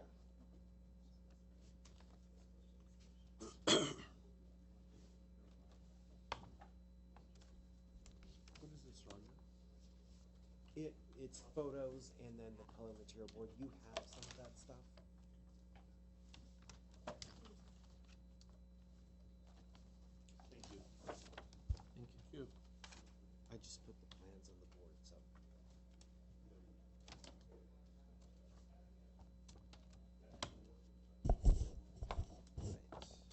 You ready? We are. All right. Good evening, Mr. Chair, members of the board. The last item before you this evening is a case PDR 1720270.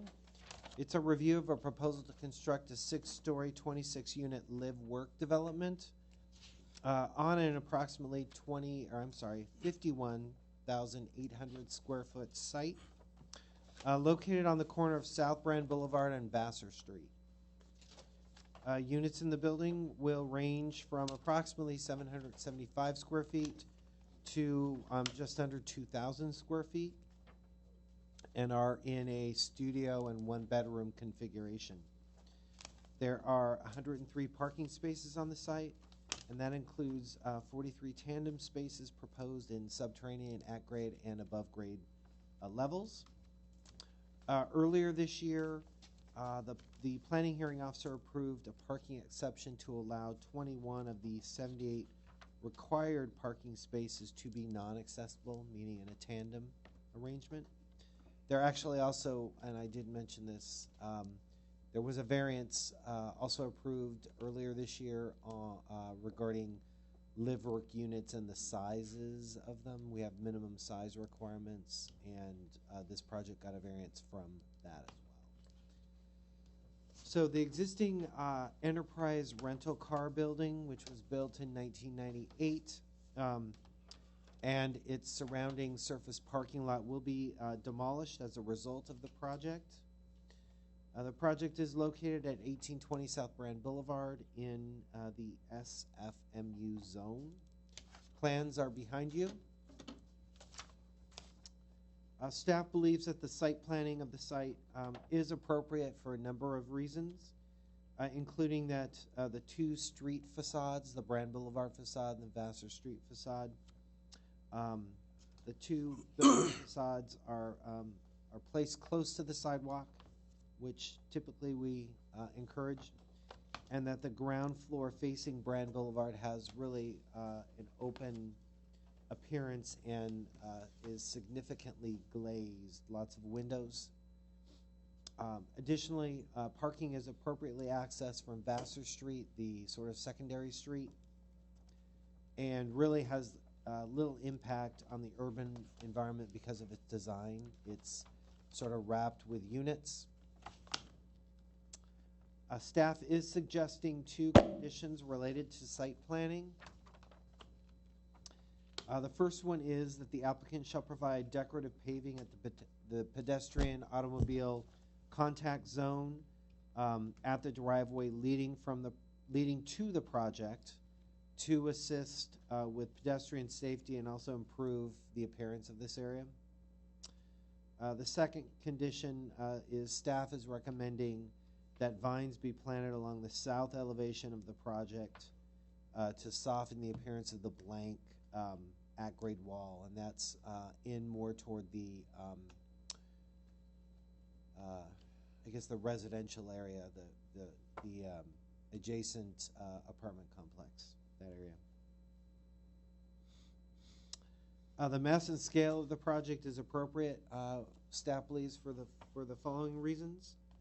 Along the street edges, both along Vassar and Brand, the mass is broken down both vertically and horizontally through the use of materials, the recessed balconies, and the angled walls of the building.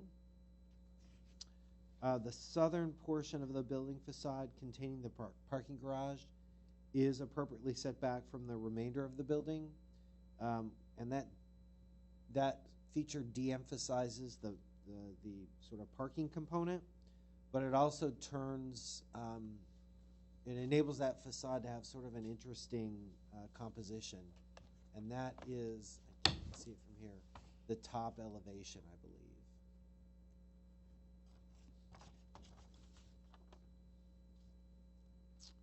And then finally, the extensive ground floor windows helps to lighten the building and reduce the building mass and enhance the pedestrian experience along Brand Boulevard. In general, staff believes that the design and detailing of the project also reinforces the contemporary nature of the design of the building. Design materials proposed include cast-in-place concrete, aluminum windows, and then the metal siding. Design materials the lobby entrance to the project is well located at the intersection of the two streets at the corner. The angled walls of the street facade really kind of give the building some motion and provide an attractive visual character. Staff again suggests two conditions related to design and detailing.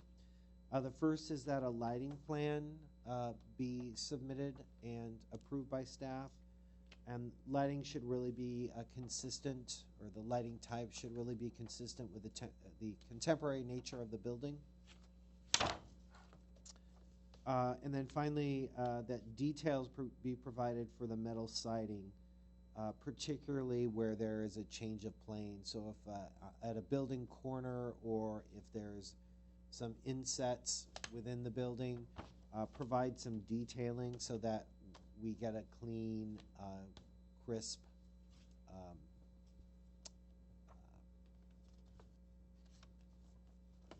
how would you call it? Well, clean, crisp corner. yeah, the main concern was with the corrugated metal with horizontal corrugations. It's hard to make that junction. Can't bend that material, so we just wanted to make sure that that was taken into consideration.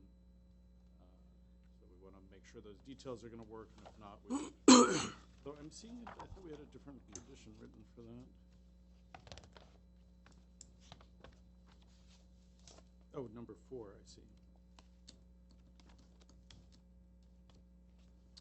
So those two conditions, along with the two conditions for site planning, were what we were suggesting, and that concludes my presentation.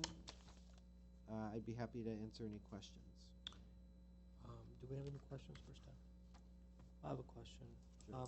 Do you know any information about the adjacent property? Do they own the adjacent property? Or? With the Seeley's building? Yeah. I believe they do.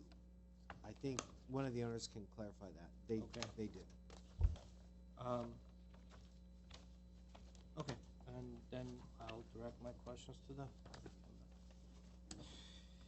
All right, Ronnie?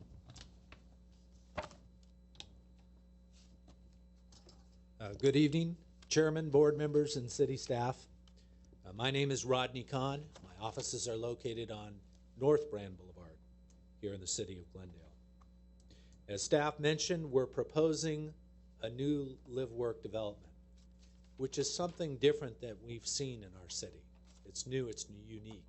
You've seen a few units scattered as live-work, but this is the first time we have an entire building that's a live-work building. So it's a welcome addition to our city. Our site is located on the corner of Brand Boulevard and Vassar Avenue. It's actually in the southernmost part of our city. and it's a gateway site where people coming into our city or leaving our city will drive by our site.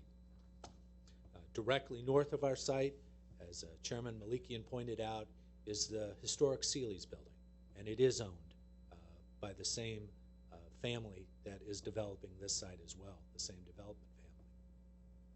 Further north of that is Cerritos Park. To the south of us, we have a vacant commercial industrial building. To our east is 5- and 6-story affordable housing projects, and to the west across Brand, we have 5-story affordable housing. There's also a restaurant, an adult daycare facility, and automotive repair facility. Also in close proximity to our site is the transportation center. At that transportation center, there's Metro, there's Beeline, there's light rail, so there's many different transportation opportunities for the businesses and for the residents in this immediate area. As I mentioned at our zoning hearings, we had some goals that we set out for ourselves when we were designing and developing this project. The goals were to provide a quality design, a building that fits in with the neighborhood and the context of the neighborhood, a commercial live-work community that will actually energize this area, a market rate project because there's quite a bit of affordable housing around it, so it would be nice to further incorporate market rate in this area. And then personally or professionally for our businesses, residents, and guests, we wanted to maximize the number of parking spaces on site. So what we ended up doing was, where the code requires 78 spaces, we provided 103. So we actually have 25 additional parking spaces over and above for the reasons that I had stated.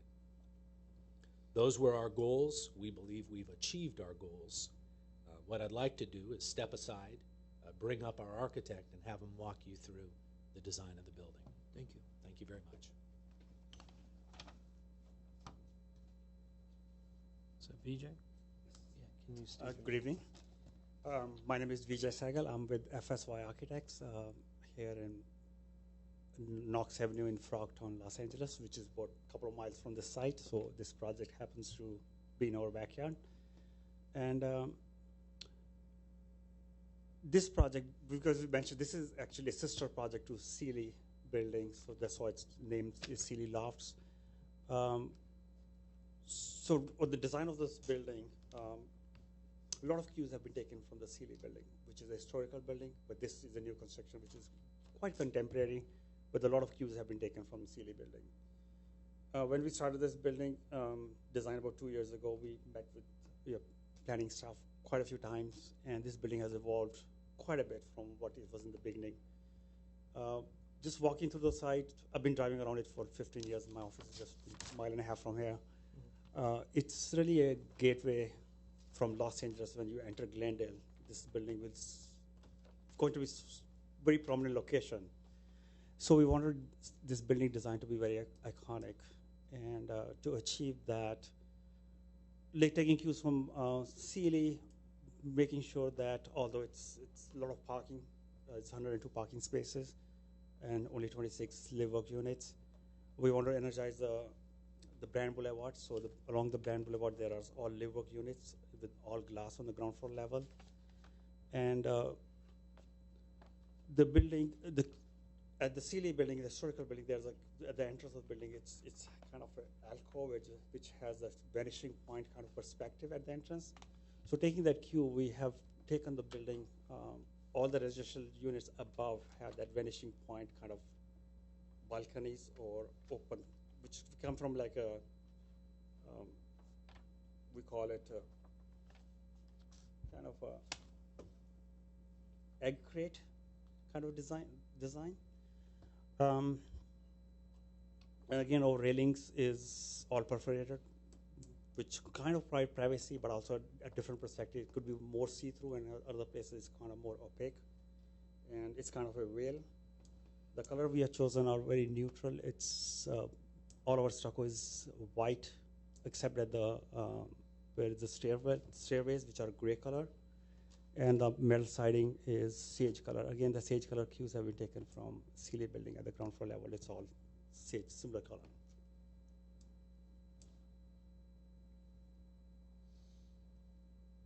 Pretty much that's all I have. Again, being a sister project to Sealy historical building, or if you look at our site planning or building courtyard on the third floor when the residential live work starts, the building actually opens up to the Sealy courtyard. So the two buildings kind of have a dialogue with each other. And pretty much that's all I have, but I'm here for any questions you might have. I do have questions, but do we have any questions? Go for it. All right. So you mentioned that the same owners. Has there been any plans or anything to tie the properties? No, this is the same owner, but it's not two different entities with different partnerships. So we did talk about. So the property line to the north, or is it north or the east? North. That's north. The top Correct. is That north. is correct. So the north is going to remain as an independent property line. That is correct. Okay. Have you had a chance to take this drawings through building department? Have them look at as far as fire and life safety? This was circulated to those departments a while ago, more than a year ago. There will be some reciprocal easements we are asking, which we talked to the city planning, and I think. So because there's quite a bit of stuff happening along that property line that you will not be able to do. Yeah. The fire exit open to the property line.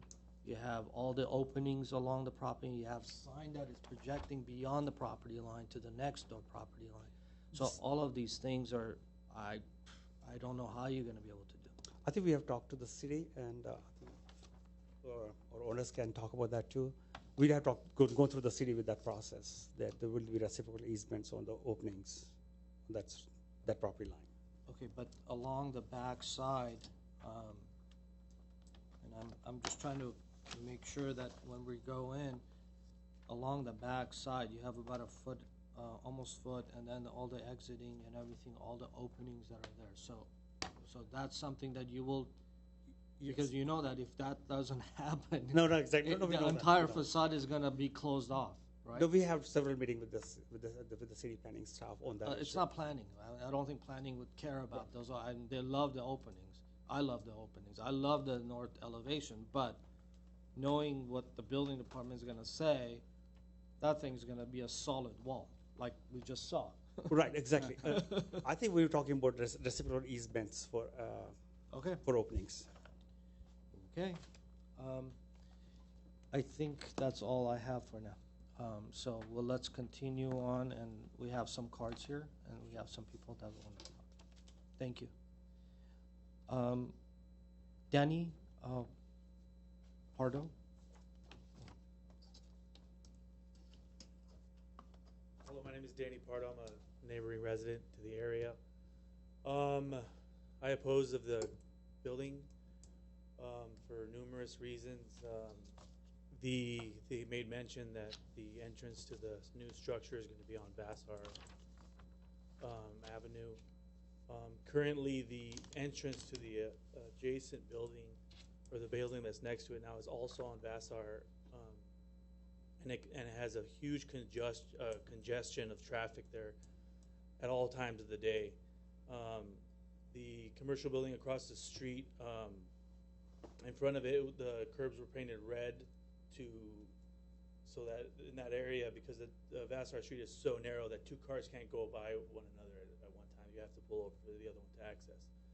So that area right there where they're proposing to do the entrance, like I said, the commercial building across the street, the curb there is painted red for those two streets. There's constantly cars parked there entering that. Since they finished the building at Sealy's, all the people working at the Sealy's building now is all parked along Vassar Boulevard and Topak Street, which is adjacent to that. Not only just along Topak Street, but there's a church parking structure or parking lot at the end of Topak at Gardena that is now full of all the people that are working at Sealy's Furniture, or that is working at that Sealy's structure now. So I don't see how any implementation, whether it be parking in the subterranean that they're proposing or parking on the street, how that whole area is going to handle all that traffic. It's like I said, it's constantly congested, and I mean, I'll leave some topics for other people. That's my biggest concern. Really is I've been a resident in that area for over 40 years, and I've seen what the apartment structure, what the Sealy's building has done to the area, and there isn't a parking spot available at any time of day in that street now. And my wife and I are very concerned on what this is going to do to the area. That's all I have. Thank you. John Miller? John Hiller. I live in Sierra Madre, but I work for Glendale Unified, and I'm a home teacher. And I walk down. I park on Brand, above 2 blocks from San Fernando Road, and I walk down to past the Sealy's, around the corner from Brand to Vassar, to about three houses down. So I was wondering, is there going to be is the sidewalk going to be closed off? Is it going to be what's it going to be like During the construction? during the construction? Probably. I mean, that's something that the architect can Yeah, because sometimes the sidewalk is open, sometimes it's closed. I mean, even if they don't, they may be able to kind of do a scaffolding that they can get a permit that people can still walk under the scaffolding, but that's something that it's going to be. That's unclear. That's not certain yet. Yeah, and you can have a conversation with them. They don't know how it's going to get built, and we can't really dictate how they're going to build it, but there are ways that they can do. I mean, they can either block it, or if the city says you can't, then they'll just kind of create a scaffolding and, over the sidewalk. I'm concerned about the crowdedness too, because I don't park on Vassar right at the home, and there's always parking on Brand 2 blocks up. So it's going to be crowded, looks like, and that was my concern. Thank you. Is it Shauna Pardo? Hey everybody, I'm Shauna Pardo. I live at 1817 Gardena Avenue, right around the corner from where this proposed project is supposed to happen. I too am very concerned, just like my husband had stated. Vassar is not very accessible. I can't imagine why anyone would think 103 cars a day is going to be able to go out on that street next to an apartment building that probably has half the amount of cars coming in and out of it, which the surrounding neighborhood cannot handle. I wish there was a satellite view, if you could bring it up, of what our streets look like, because it's really great that the gentlemen talk about all the businesses that are surrounding, but more importantly, you have a neighborhood full of homes and children and families that live right where all of this is supposed to happen. And I'm concerned about the environmental impact that 103 new cars a day is going to have on our health and the pollution of that. It's interesting because Sealy's doesn't, all the work-live space that they have there is not enough parking. So that's San Fernando. But if you look at Vassar, so the street, running. This is Vassar. Yeah, that's Vassar. So they'll be coming out on Vassar, and just even coming here, this was all backed up with cars. And coming from Outwater Village on Glendale Boulevard is it's 2 lanes, completely closed off, full of traffic. Everyone's backed up on this street. We waited probably a good 10 minutes to cross traffic just to get here. This is the only exit, by the way. Gardena is not a through street where I live. So this is my only way out. Otherwise, I have to go all the way to the end of my block and exit and go all the way around to exit to get into Outwater Village. And once again, so since I've lived there, it's been 20 years that I've lived on Gardena. parking used to be ample. My street used to be empty. It's a residential area. It's a suburban area, children riding their bikes. And now every single parking spot on my street is taken by mostly people who do not live on my street. The church adjacent to me is a very small Seventh-day Adventist Russian church that was empty except for Saturdays. That is full of cars. He rents those out now. It's permitted parking for all of the people who live and work at Sealy's on a daily basis. So to my left, when I sit on my front porch, I have a bungalow-style house with a big porch full of cars. To my front down Vassar, full of cars. Gardena Street, full of cars. I have the massive apartment building that was built about 5 years ago. That blocks my view. Okay, I need to cut you off, but Okay. I have before you go, I have just a question and then just a comment.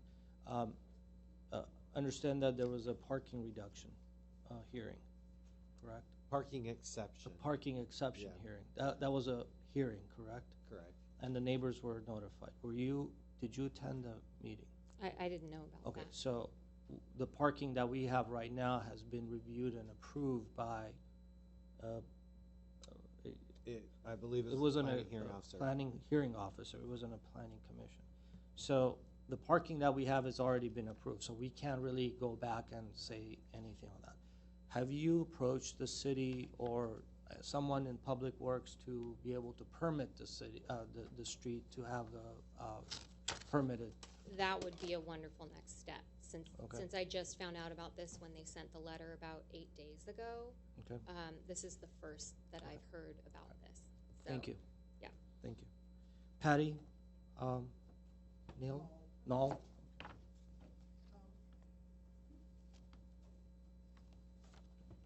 Good evening. I live at 1847 Gardena. I'm here, like the Cardos, because since Vassar City Lights went in, since the Sealy building was developed, we cannot park. I don't know, have you all been to the Diamond District?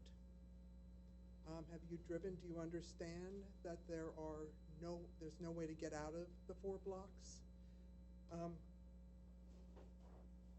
Drew a little plan for you. There's a rare. You need to speak into mic, but you can just hold on to that and we can. Yeah, that's. Because there's a railroad to the south. There's Brand Boulevard, Glendale Avenue, which is 6 lanes of traffic.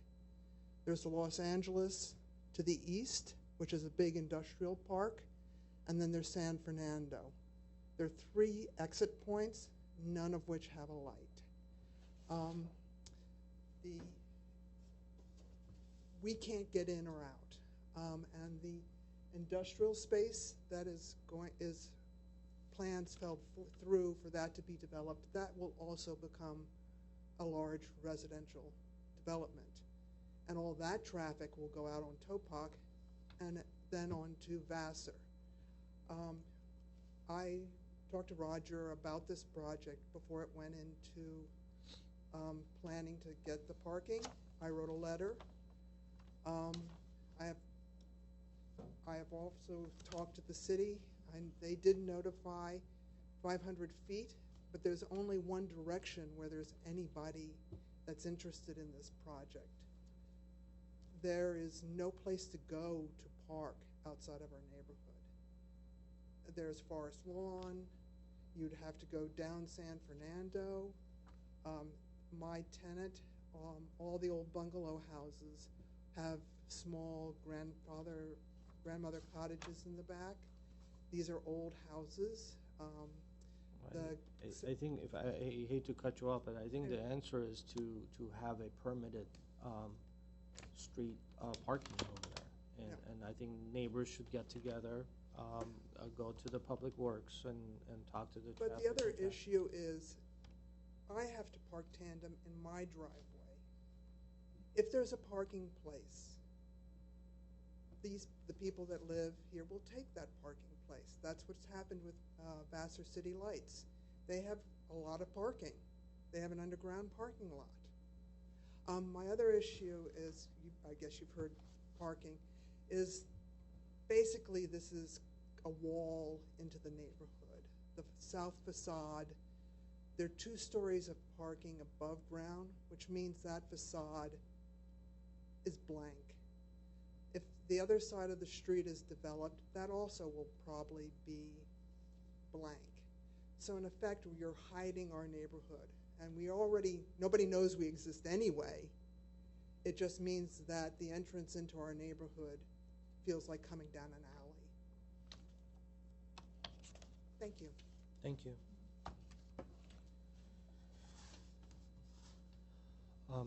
Who would like to go? Rodney?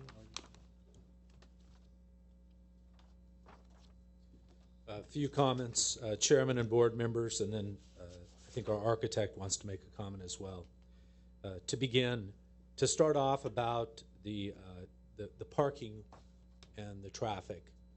So in terms of public hearing notices, as you well know, when there's a public hearing, it's not just letters that are mailed to the neighbors. It's 3-foot by 4-foot placards that we post on both street sides here. So it's very visible. People can know that a public hearing is taking place. Similar to this public hearing, what we had to do. We worked with the traffic department on terms of the location of the driveway. Currently, there's a driveway off Brand and there's a driveway off Vassar.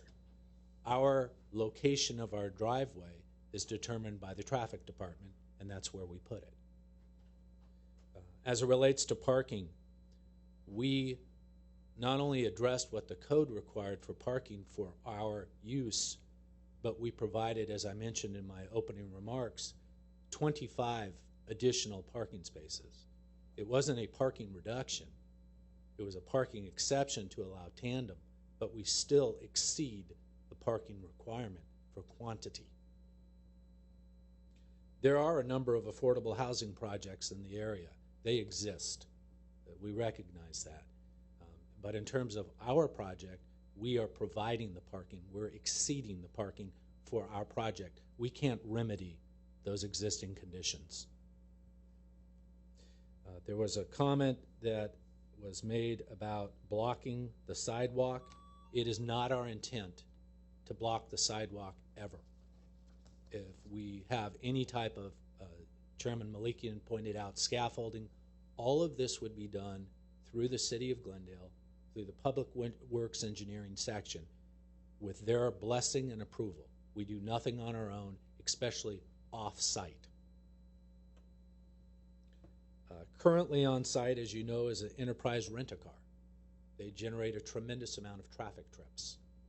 That's currently on site. People come and go quite frequently. The traffic department was the one that stated that to us.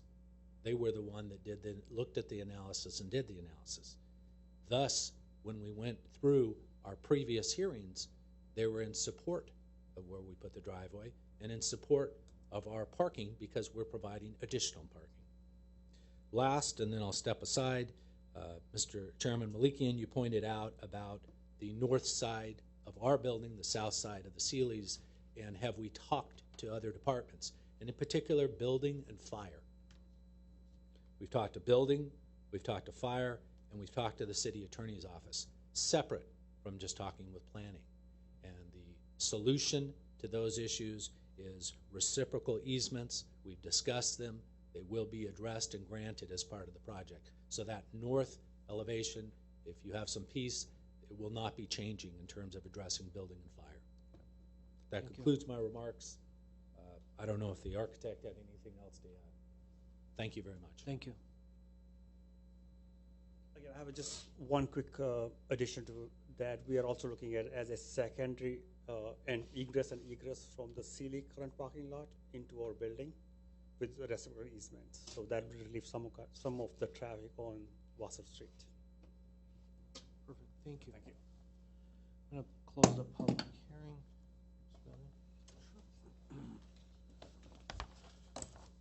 I think this is a very interesting project that we, as Mr. Khan mentioned, we haven't been seeing, or maybe I haven't seen since I sat on this board for the past couple of years, live work.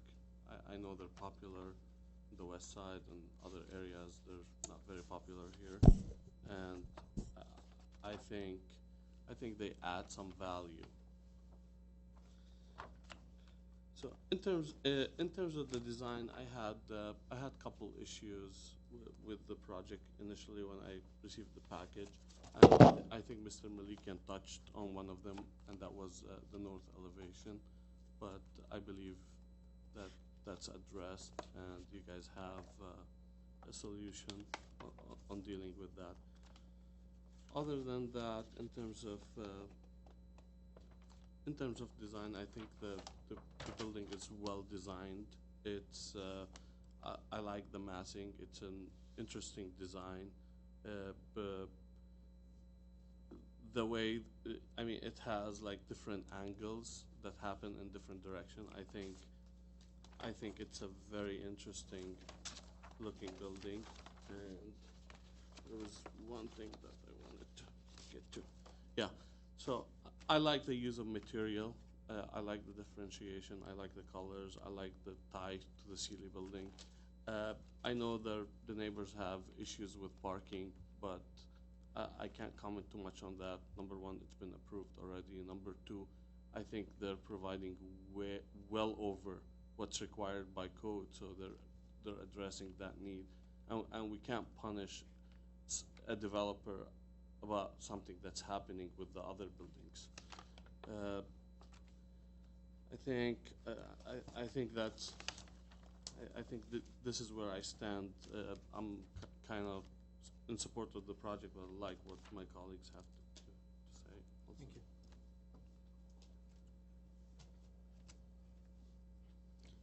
I don't have too much to say about the design, but I like that Mr. Malikian's comment about the parking. Maybe that could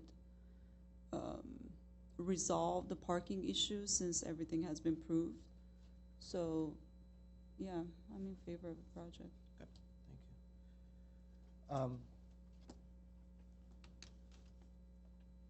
So a lot of conversation and discussion came about from the parking and the traffic. The project itself has gone through the hearing, has gone through the process that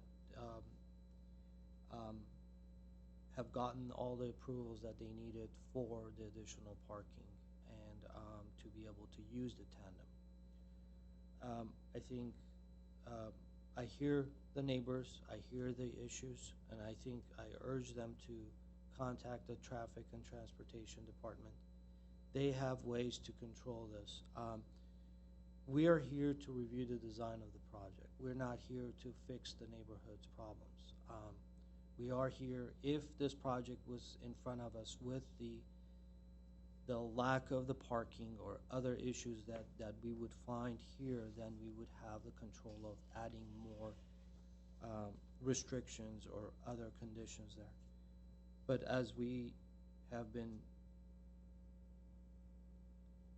proven that the parking has been granted, and I like the idea that opening up to the Sealy's parking.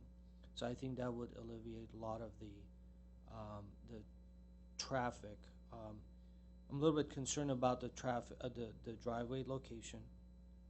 It is fairly close to the intersection, but as Mr. Khan mentioned, if the traffic department has reviewed and blessed the location of the driveway, then I don't have much of input. But one thing that I can suggest and can add to the consideration is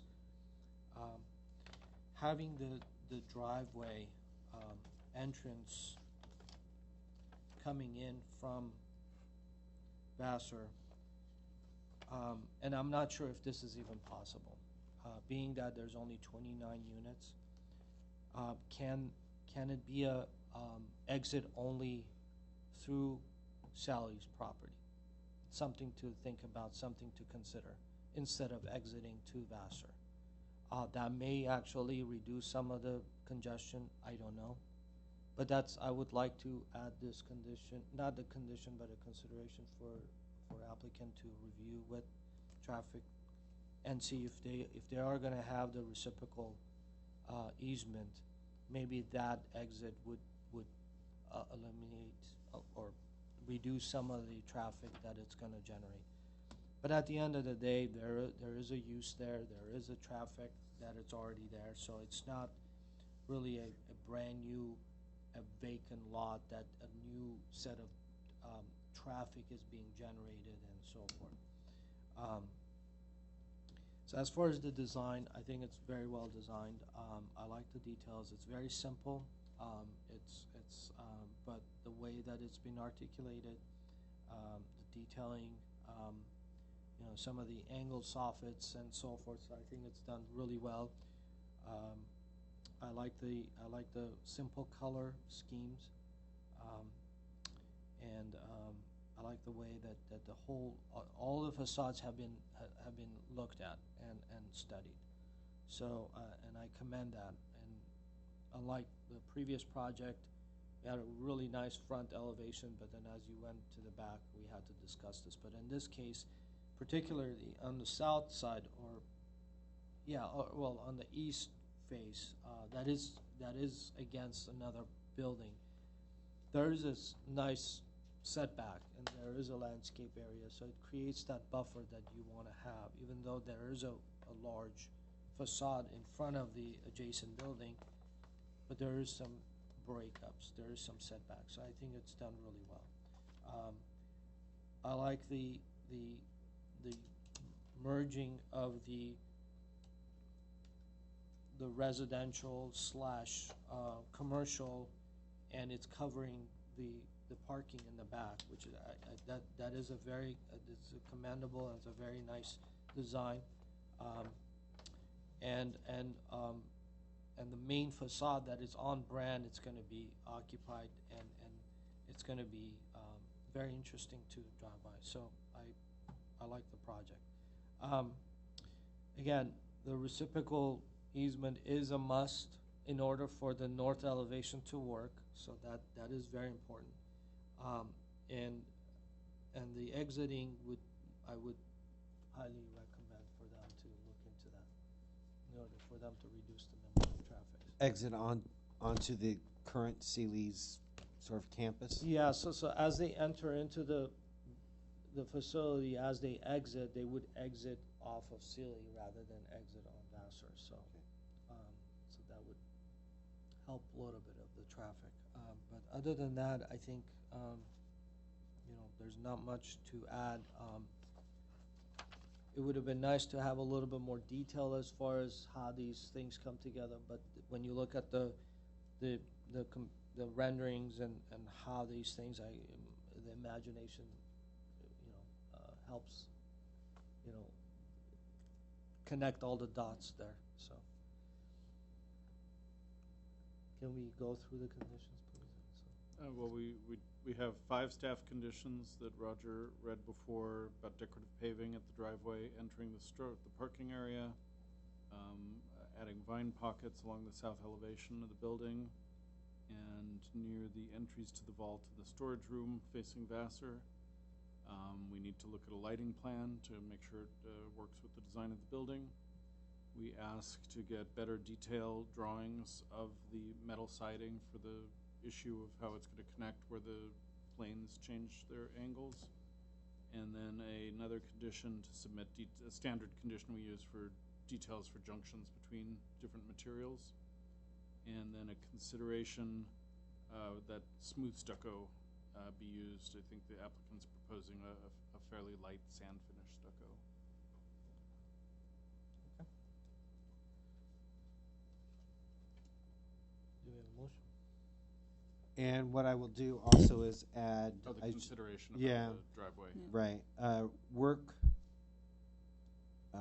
with the Public Works Department to determine the feasibility of creating an exit-only egress from the site onto the Sealy's building site. Does that work for you? No. Mm-hmm. Okay. Okay. I move to make a motion to approve the project with staff condition and additional consideration. I second that. All right, a motion was made to approve the project. This will be a roll call. Ms. Arzumanian. Yes. Mr. Benlian. Yes. And then Mr. Malikian. Yes. Great. Motion carries 3-0. Thank you. Any other items? There are two minutes, sets of minutes.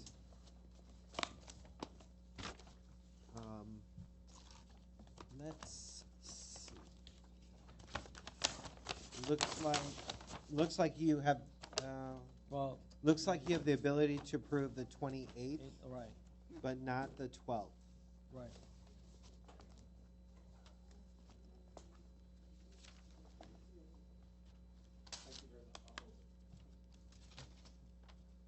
So is there a motion for to approve September 28th minutes? I move to approve the minutes. I was here. Okay, I second that. Okay. All right, a motion was made to approve the minutes of September 28, 2017. Roll call. Ms. Arzumanian. Yes. Mr. Benlian? Yes. And Mr. Malikian? Yes. Great. Thanks a lot. All right. You have a motion to adjourn?